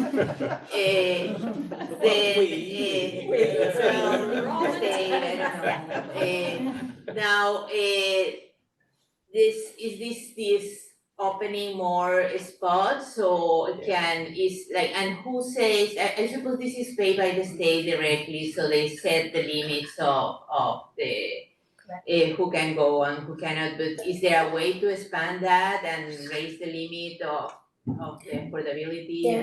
There's not within the parameters of the state preschool program. We do have we're in a pilot program right now because the area that we live in is more expensive. We're at a higher rate that the parents can make to qualify for the program. But there are very specific guidelines that we have to follow. I think I remember it's something like 15% above the income threshold is what they're giving us for like a cost of living adjustment. I remember thinking that, not putting it into the packet, but thank you for the clarification. Okay. I don't know, anyone? Yes? So I wanted to let you know that I was able, when I was doing the legislative advocacy in DC, I was able to share, as we're advocating for the bill that would increase funding for Head Start and our early preschool from the federal component, that we were able, through our mainstreaming, to move students who had started in special education into mainstreaming so that this was money well spent. And so I just wanted to share that I was able to shout out our good work and your good work. No, thank you for that. To them. The class has been used off and on over the years. How familiar are the current staff with the class evaluation tool? The teachers are somewhat aware of it because with our QRIS ratings in the past, they have received a class rating. And so our teachers are somewhat familiar with it, but our paraeducators are not. And so we really feel like we need to do a lot of training. Not only, so we've started having conversations about it already this year. We've been provided some opportunities to kind of review a little bit of the components of it, but next year we'll be really training in that for all staff. Oh, that is fabulous. It invites a lot of personal reflection and growth and journey for all staff. And it's just like the anti-bias kind of training. You start where you are, and there's always deeper work that you can do. So thank you that you're going to be supporting staff in that journey. No, I'm really excited to learn more about it because I feel like there's real great coaching cycles and opportunities within that too, of just the relationship building as well as looking at the environment. And I'm hoping that through the county workforce that there'll be some additional opportunities for stipends and programming that staff is well supported beyond what our district can do. Right, that's good. Perfect. And have you had any, I don't know if any measurement or feedback about your alumni getting into TK or kindergarten, because now you can see their advancement. How do you follow their advancement and their readiness to learn in the rest of our programs? We haven't really had that opportunity in the past. With TK now using the same desired results developmental profile assessment that our TK classrooms are using, we're hoping that we can really bridge that and have that sharing of information of what they're doing in preschool going into TK. And then also TK is working with the kindergarten teachers to understand the results of that assessment as well. So I'm hoping that we can bridge that and kind of monitor how our students are doing coming from preschool into kindergarten and TK. Yes. Hi, I'm gonna step in. I'm Linda Van Marek. I'm the Director of Special Education. I just want to share that many years ago, Dr. Picard and I did a study of our state preschool students. We were considering a grant which was called Pay for Success. We ended up not going forward with that program, But part of that work, Dr. Picard and I looked at the reading rates of third graders of our students who had gone through Sunnyvale State Preschools to Sunnyvale State Preschool, and we compared their reading scores to any child that had not gone through Sunnyvale specifically. And we did find that our students did have a higher rating score overall than those who either did not attend or those who attended another preschool. So it's old data, but we did have a study at one point that did show that. We don't have current numbers, anything post-COVID we don't have. So we did look into it once, but it's been some time. That's great, and I hope we keep doing that because it's a great job, and if we're actually targeting the low income populations, that is a very big help. Oh, no, we're good. Good. Well, do we have any more questions? I just have a comment. I love the summary. I'm a big fan. Okay. I love the organization and the detail, and I love the narrative because it's like you're already talking to us. You know what I mean? Like it's a very it's a great way to digest a lot of information. So thanks for the story. No, thank you. Thank you. Well, thank you, and well, we hope to see you soon. Okay, thank you, and please come to We'll be preschool. Yeah. Yes, please schedule your time to come to preschool. Thanks, Stacy. Thank you. Thank you. Thank you. Well, and with that, we can move to review and action, but I think as it is, well, no, we can wait 10 minutes to the vote on timing. With review and action, we move to item 10, and the first one, big one, will be 10A, public hearing and adoption of middle school math curriculum option. For that, we are gonna have Christina Valentine, Dr. Christina Valentine. Thank you. To talk to us about this item. Thank you so much. I first needed to say thank you. Thank you to Jane Chen, who's in the room tonight. Thank you to Dr. Schuler. In true middle school fashion, I'll thank the pilot team and administrators by last name. So Leon Guerrero, Rotler, Zabetic, different glasses, Choi, Frankie, Shreve, Lamb, Koo, and Clark, and the two principals, Poe and Iwasaki, because this was a year-long process of piloting materials, looking deeply at the curriculum, and making a decision in light of making better outcomes for our students. Having aligned curriculum, we know supports our students in terms of having aligned vocabulary, instructional practices, as well as routines and procedures. That being said, we also know that teachers do best when they collaborate with each other. The power of many is better than the power of one. Having aligned curriculum supports us in doing that. That being said, our teachers do recommend Desmos curriculum for Math 6, Math 6-7, Math 7, Math 8, and Math 7-8. They recommend illustrative math for geometry, and we're currently working on algebra. I know there were some questions.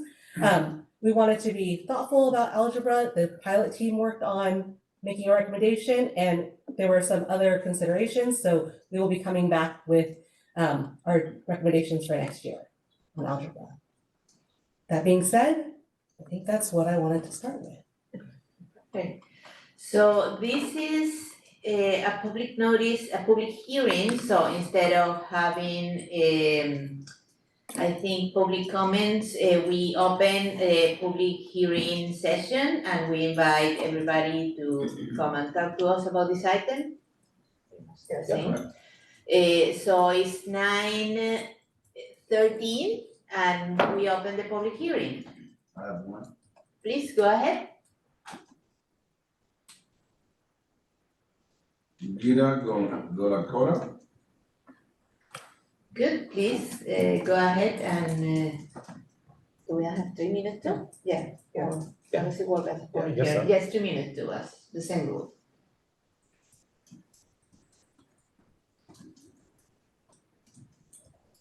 Gita, unmute. Hello, welcome. Yeah, we cannot hear you if you're trying to talk to us. Oh, yes, you raise your hand. Can you try again? We cannot hear you. Did you just put her hand down? Yes. Okay. Okay, maybe having some technical difficulties. Anyone else for the hearing? No. Okay, do we wait 1 minute? It was about a minute. Yeah. Okay, well, then with that, is, 9:14. And count to 1, count to 2. And then we are to close our meeting, our public hearing. And now, we can start talking, board, questions, comments, and. To make a motion. Do we have a motion yet to approve this? Review and action, yes, there is a motion. I move to approve the math curriculum. Okay, any seconds? I'll second that. Okay, with that, let's start. So thank you for all the work and for putting this together. We know that this is, as you say, a full year of research and inquire, and this is also moving from new programs that haven't been there before because it's aligned with the state new policy on math, so it's all new and everybody has to do a lot of work, and so thank you for putting all this work and care in. Good job. So with that, we move to the next questions. So I'd say, I know I said this before, but it's always a tricky space of because this feels like a how-to space, right? It's like the curriculum, but then we have to approve it, and so it's just, it's been here for a long time, and it's always just a tricky space for me. But to help me feel a little more comfortable, I would love if you just kind of take just a minute or two to kind of walk through what that process, like that year-long process, again, just a minute or two, not a long, of what that year-long process looks like. Like, do you go through each curriculum? Like, just give us a little bit of summary of what that looks like. Yeah, I'd love to, and Jane, please jump in if I miss any pieces. So in terms of a year-long process, it actually starts about this time the year prior. In terms of knowing, here's the changes in California Math Framework, let's start vetting curriculum. So we start looking at possible curriculums. We vet them against criteria. So thinking about our goals as a district that align with the state priority areas, we're ahead of many places. And then we use that to narrow down what curriculums we could possibly look at. For mathematics, actually, we are ahead of adoption processes, knowing that we need to do better in math. And part of doing better in math for our students is making sure that our teachers have the best possible curriculum in order to instruct students. The programs that the team looked at are aligned with the math framework because the authors of the math framework were authors. I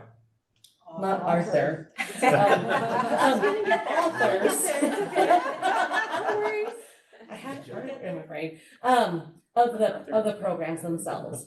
So then at this time, we asked the sites to identify teams. Both site principals actively recruited and asked all teachers to participate in the pilot. So we're happy to run pilots where it's all teachers in mathematics and middle school, particularly because there's so many different courses. So both Iwasaki and Poe asked all teachers to participate in the pilot. Then come the beginning of this year, they start doing trainings on one curriculum. They try it out in their classrooms. We get feedback from students, we get feedback from teachers, we look at student data, and then they switch to the other program. And from there, as a big group, they talk about the pros, the cons, and the questions that they have about curriculum, like what supports are going to be needed. Because no curriculum is perfect, and we know that ultimately the biggest impact on student learning is the teacher themselves. This is just a supportive tool to help our teachers.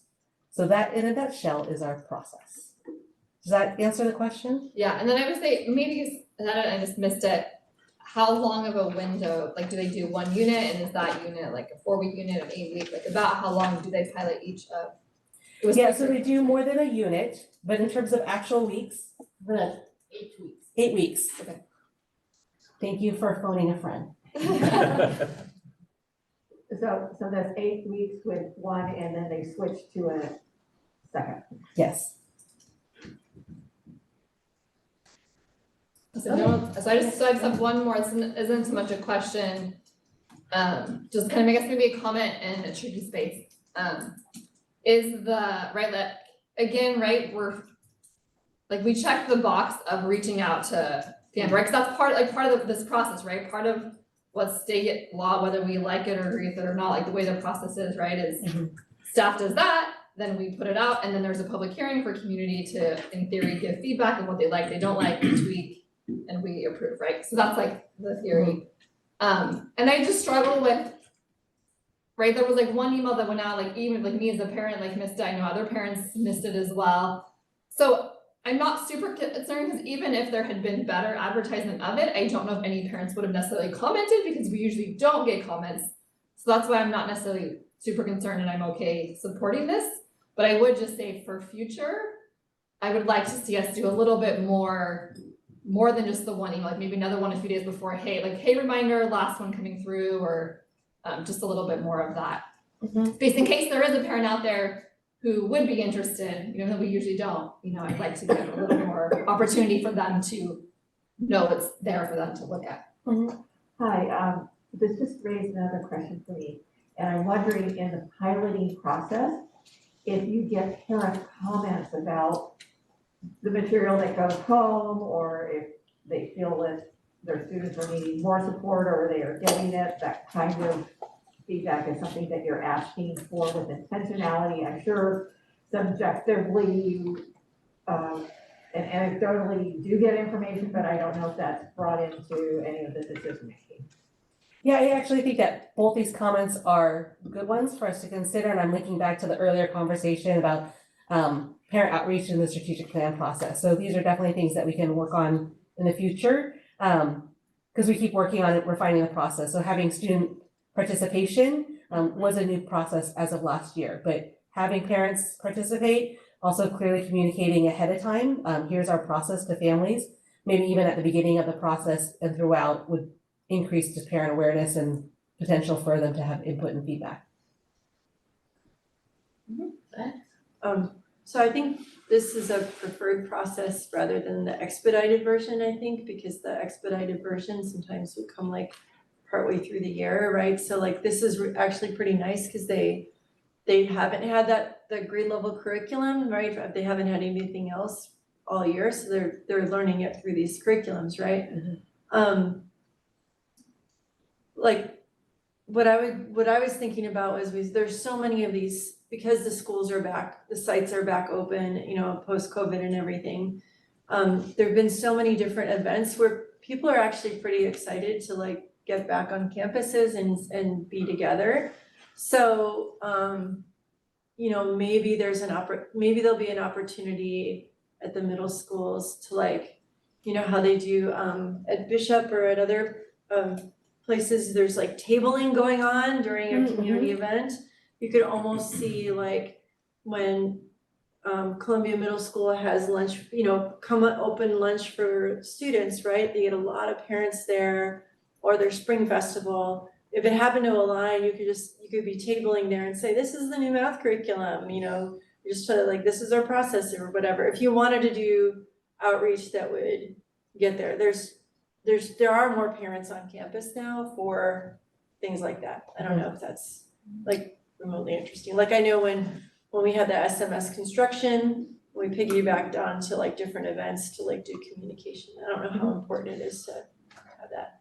My thought about this was Desmos, in the brief write-up that I read, it looked like even though there is a workbook or a book version, a textbook, it looked like the piloting that they did was online. And my concern is that maybe because it was the first year after COVID, when we were trying to like do things that were more online learning within the room, like heavy lean in on technology, it was just it could be less successful for that connection with the teacher and students, right? So like I don't want this to become Zoom from the room math, even though I really love the independent leveling that could probably happen. So that's like my number one concern. And then my second concern / question is I know that like with illustrative math, it can be a little difficult to do the differentiation that might be needed for kids who are at different levels, like within a grade level thing. I don't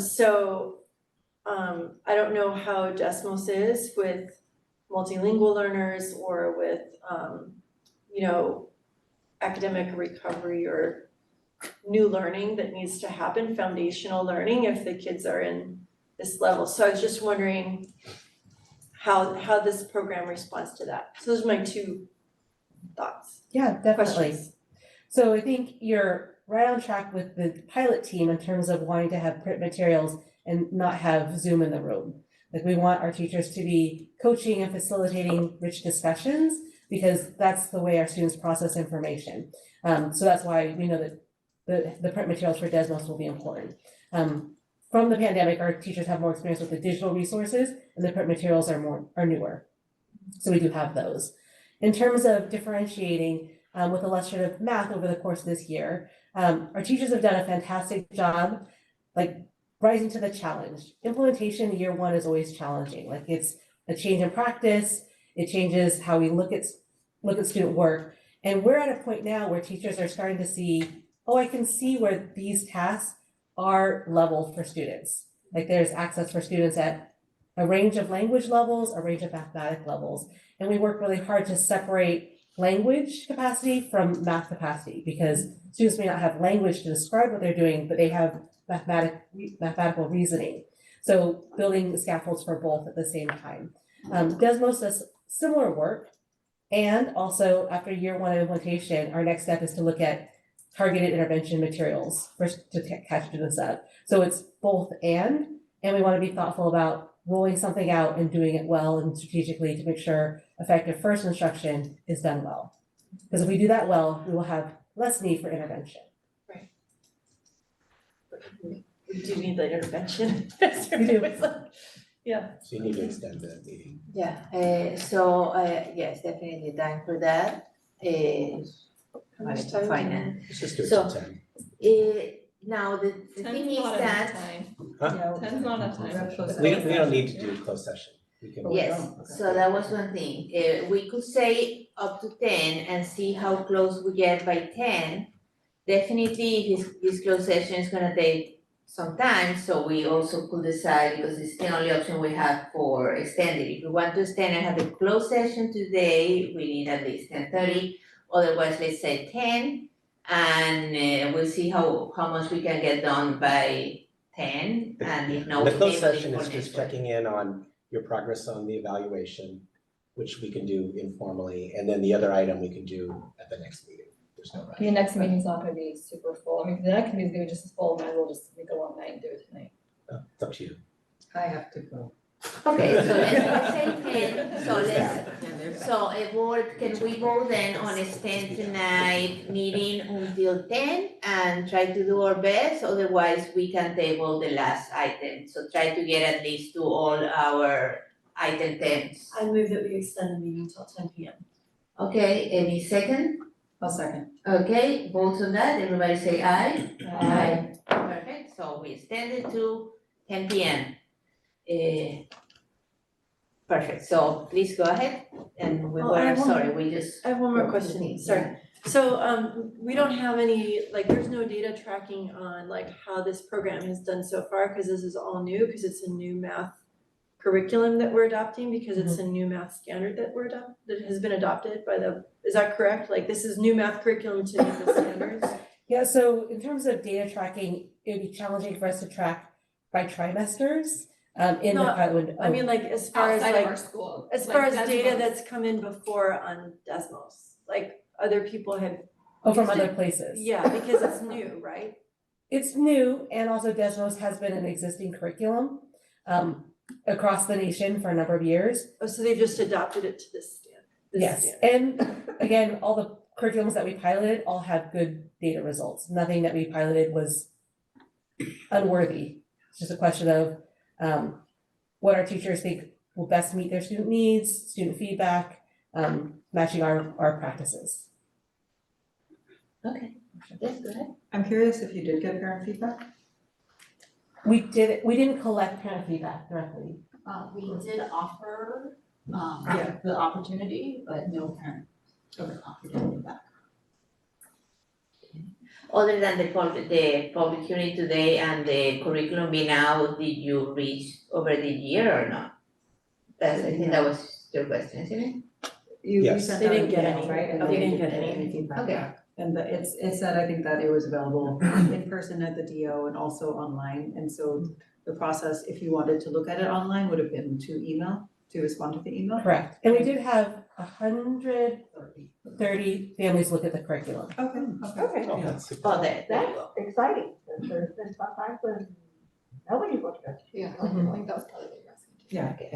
So, okay, thank you. So yeah, because sometimes it's like, the Hitchhiker Guide to the Galaxy, it was put somewhere there in the office of the other galaxy and people didn't get it. Like, no, it was actually there. I need to read Okay, well, good, so we can, thank you very much.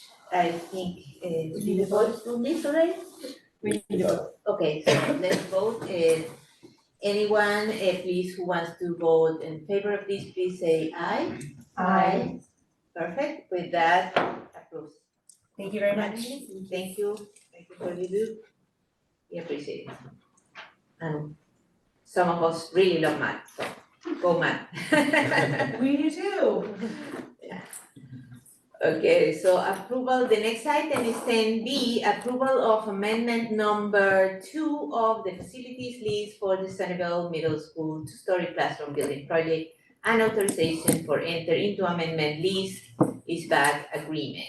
And for that, welcome back, Mr. Brand Burns. Good evening, thank you. Tonight, we're looking for approval to enter into the second amendment for the Sunnyvale Middle School two-story classroom building project. Quick overview of this item. We entered into a pre-construction services agreement with Block Construction back in June of 2023. That value was $25,550. I did want to highlight two things. One, I want to recognize the Block team who's here tonight, Senior Project Manager Ryan and Project Manager Chelsea. They're Block Construction. They are the team leading us throughout the pre-construction services along with LPA. And I can tell you the value we've received from this delivery method and the pre-construction services far exceeds the value that $25,000 was. I can say that with confidence.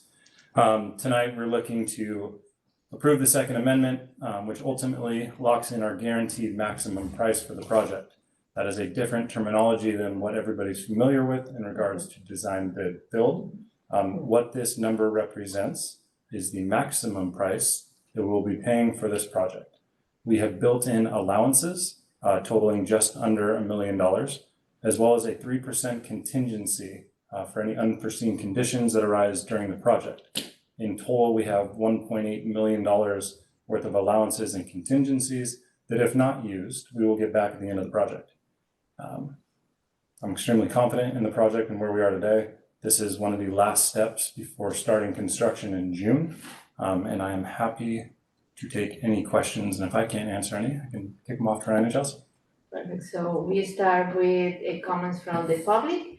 If there is any member of the public who would like to speak in this item in particular, which is 10B, please raise your hand now. No. Okay, seeing none, then we move to the board. Do we have a motion so we can start talking about this? Move approval of amendment number 2 to the facilities lease for the Sunnyvale Middle School two-story classroom building project and authorization to enter into amended lease back agreement. I'll second. Perfect. I remember seeing, I want to start this time. I remember seeing the SD documents and the nice perspective last year. I don't know if we got to see the final, more DD, more developed, or I don't know, maybe not the city, but the full plans with everything. We're so excited about this building.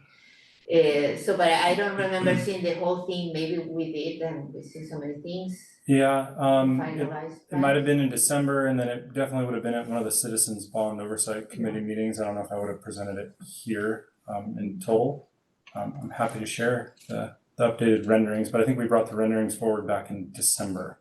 And the plans, and because at the moment we were also very interested about the bathrooms and the gender neutral bathrooms. And the whiteboards, they're too expensive for us. It was like really, The what? you could project onto the whiteboards. The fancy whiteboards. The Yes. fancy ones, but yeah. Yeah, but we recently talked about the gender neutral bathrooms. Yeah, and that two-story classroom building will have But I think, yeah, we got them shown to us. a single occupancy, gender neutral restroom in the two-story classroom building. Okay, so you have the final. Okay. Single occupancy, yes. Perfect. Any more questions or comments? Okay. So with that. Because I like wanna come up with a hard question for the two of them. I just like. Just waiting so much. Ahead of time said, Brent, More give me a than hard done. question. Just to like justify you guys being here, right? Yeah. Give them an easy question. What did you do over spring? I'm joking, you're not. Oh, I'll share two pieces of information about that. Yeah. Ryan recently welcomed a new child, his wife, and Chelsea was recently promoted. There you go. And I was worried because I saw that you had a sunburn and oh my God, he's working too hard in projects, have you been out in the field? No, he was surfing. Yes. So that's a good burn. Yes, it was good. It was very good. Okay. Good, well, thank you for that. Yeah. Huh?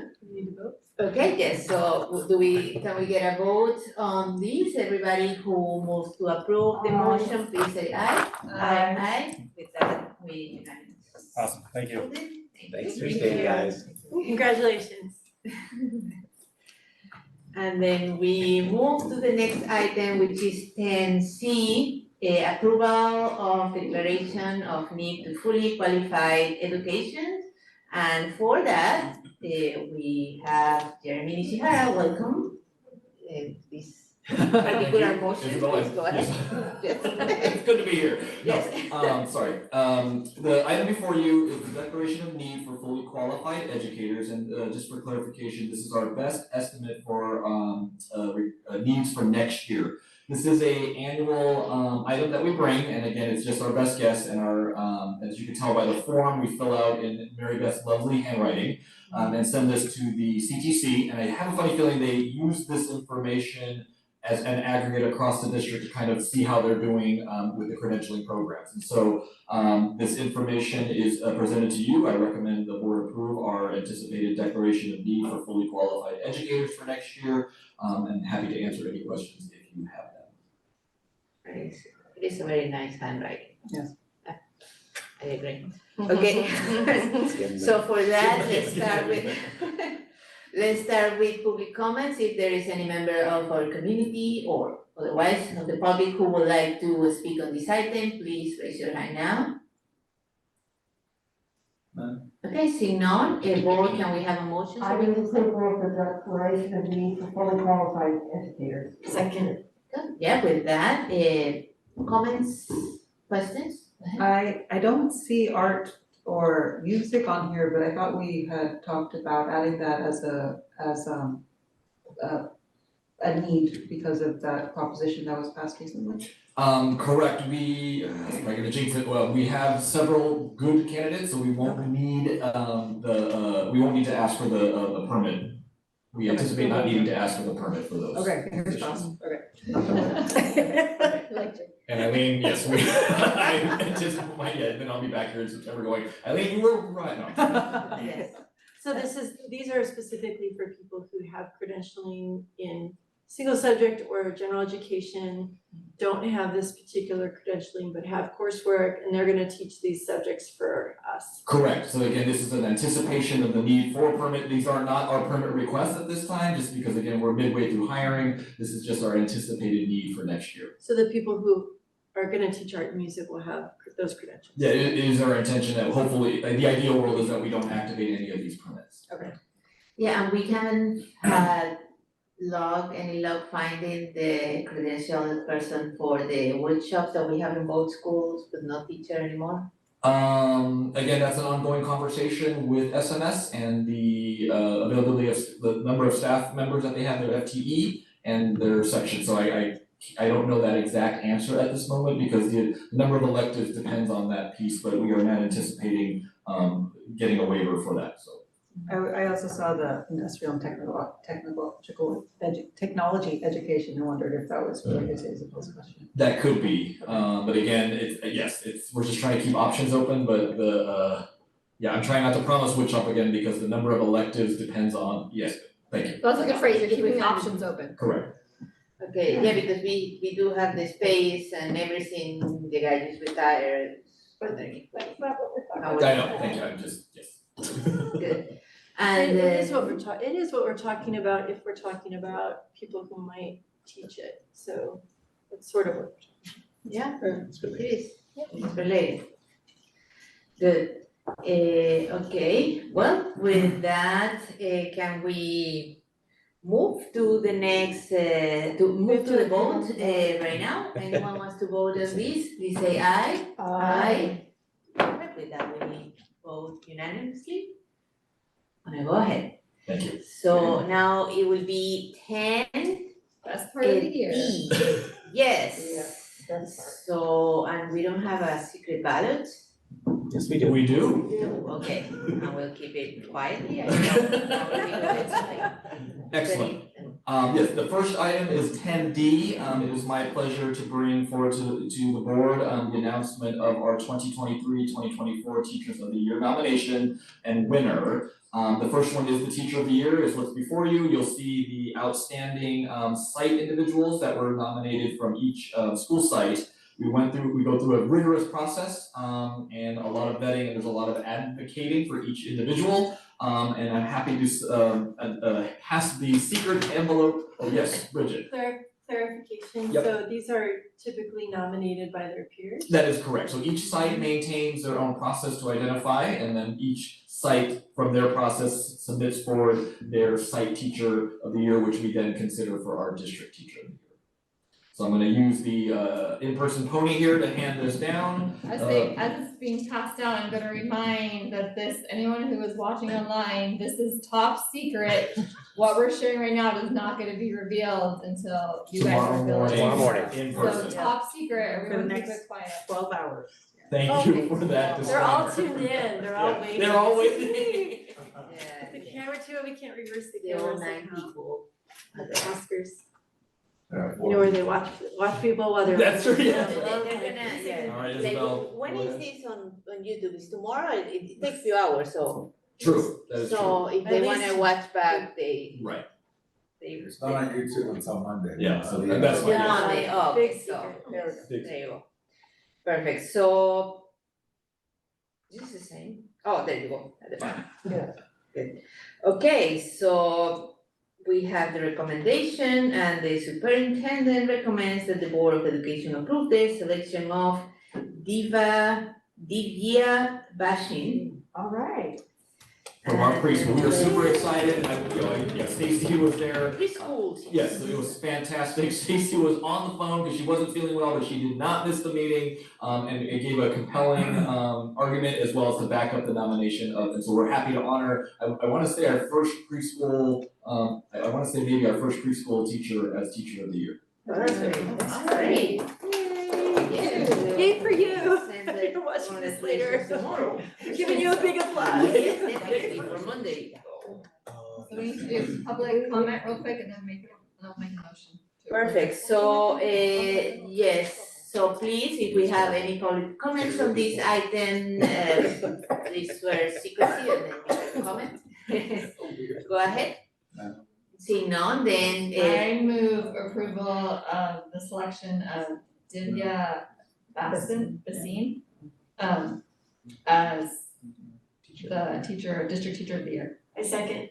okay, and everybody who is okay with this, please say aye. Aye. We're happy to vote her, so super teacher of the year, and we're looking forward to see her photo. And we are gonna miss this year teacher, that wall. Good, Excellent. so with that, we move to the next one, which is 10E, qualified employee of the year nomination. The classified employee of the year, similar process, each site nominates and discusses from their level an outstanding classified employee. they land on their site, classified employee of the year, and then it's put forward to the district. In addition, I should have called out the fact that the Iowa campus is represented now in this. The certificated one is not, just because there's only literally a handful of district office-based certificated staff. So everyone made that agreement, everyone understands. So it is my pleasure to pass down the top secret, but soon to be not secret, classified employee of the year winner. Remember when you did it over Zoom? You did it. Yes, that was the Michelle mentioned now, and You're so good. That was great. Oh. Not worth it though, let's not go back to that. Yes, yes. And with that, Superintendent recommends that the Board of Education approve the selection of Rigoberto Sosa Zamora as the 23-24 Sunnyvale School District Qualified Employee of the Year. Congratulations. yes, so Bishop, yes, we're super happy to have their custodian put forward and then end up being the top classified employee of the year. Perfect, and let's see, he is from, from Bishop. Cool. They let me in that Congratulations. conversation, and part of that was, he's a wonderful custodian, like top notch. And he gets involved with the kids, he's part of the check-in, check-out process, he's like a mentor to some kids, it's like, no surprise to anyone. Nice. Perfect. Well, we're really thankful for all his passion and work. Now, do we get any comment from the public? Or what you want? For 10E, Employee Classified Employee of the Year nomination. Okay, as we get none, then please, I move approval for the classified employee of the year nominee as Rigo Sosa. yeah, Rigoberto. Perfect, any second? Second. Okay, with that, board, if you are okay with this, please say aye. Aye. We approve, thank you. And with the motion passed, so the next one will be management team member of the year, and please go ahead. Thank you. Item 10F is, and last but not least, is the management team member of the year. This process is a peer nomination, so peers can nominate each other, and then executive cabinet has the burden of selecting from this list. This is our largest list we've had in a while, so we were excited to see the management team members being supportive of themselves. So it is my pleasure to pass down the final envelope, mystery envelope of the evening to for our management team member of the year. Alan?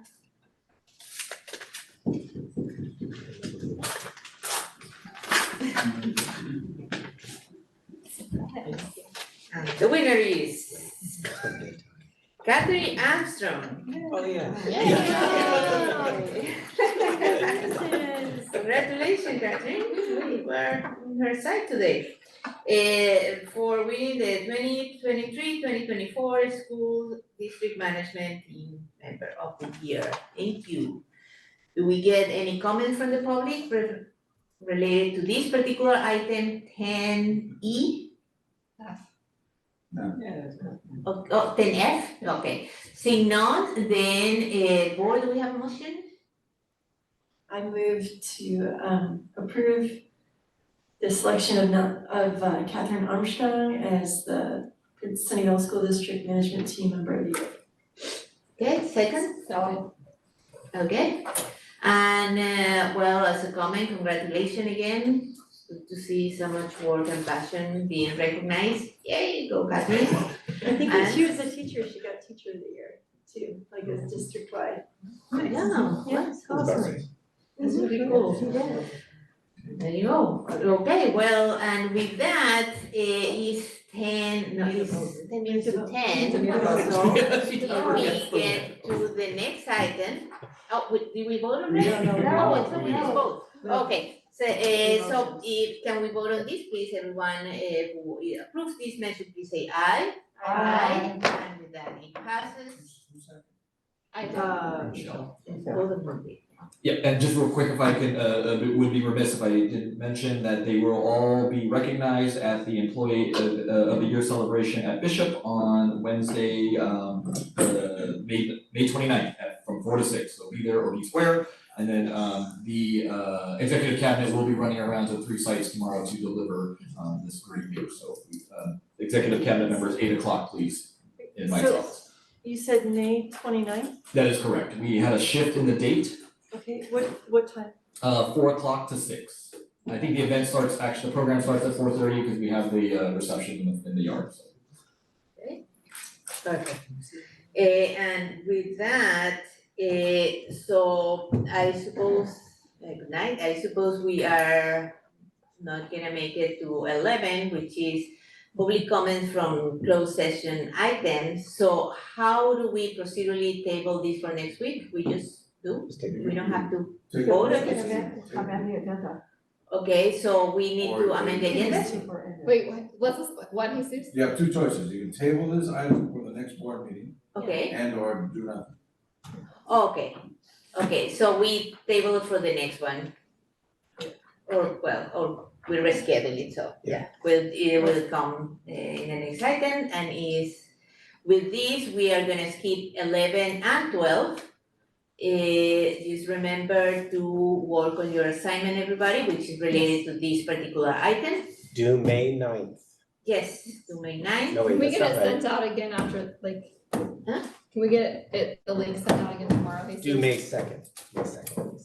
Oh, yes, May 2nd, that's Stay next soon. Thursday. Can you hear that? That'd be awesome, thank you. Okay, Yeah, next week. and with that, we skip all the way 3 items to item 14, which is that the meeting is adjourned. I would like to say thank you very much to our wonderful translators for being here and to lend this opportunity for everybody in our community to come back and listen to this at any moment in their own language.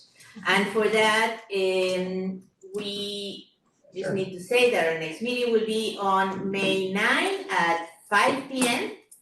And I think it's gonna be a board Governance team development. governance team, and it's gonna go for 2 days, isn't it? Yep. On Friday too. Okay, with that, the meeting is adjourned at 9:51 p.m. Good job, team, today.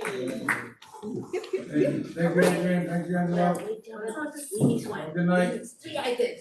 Bad job.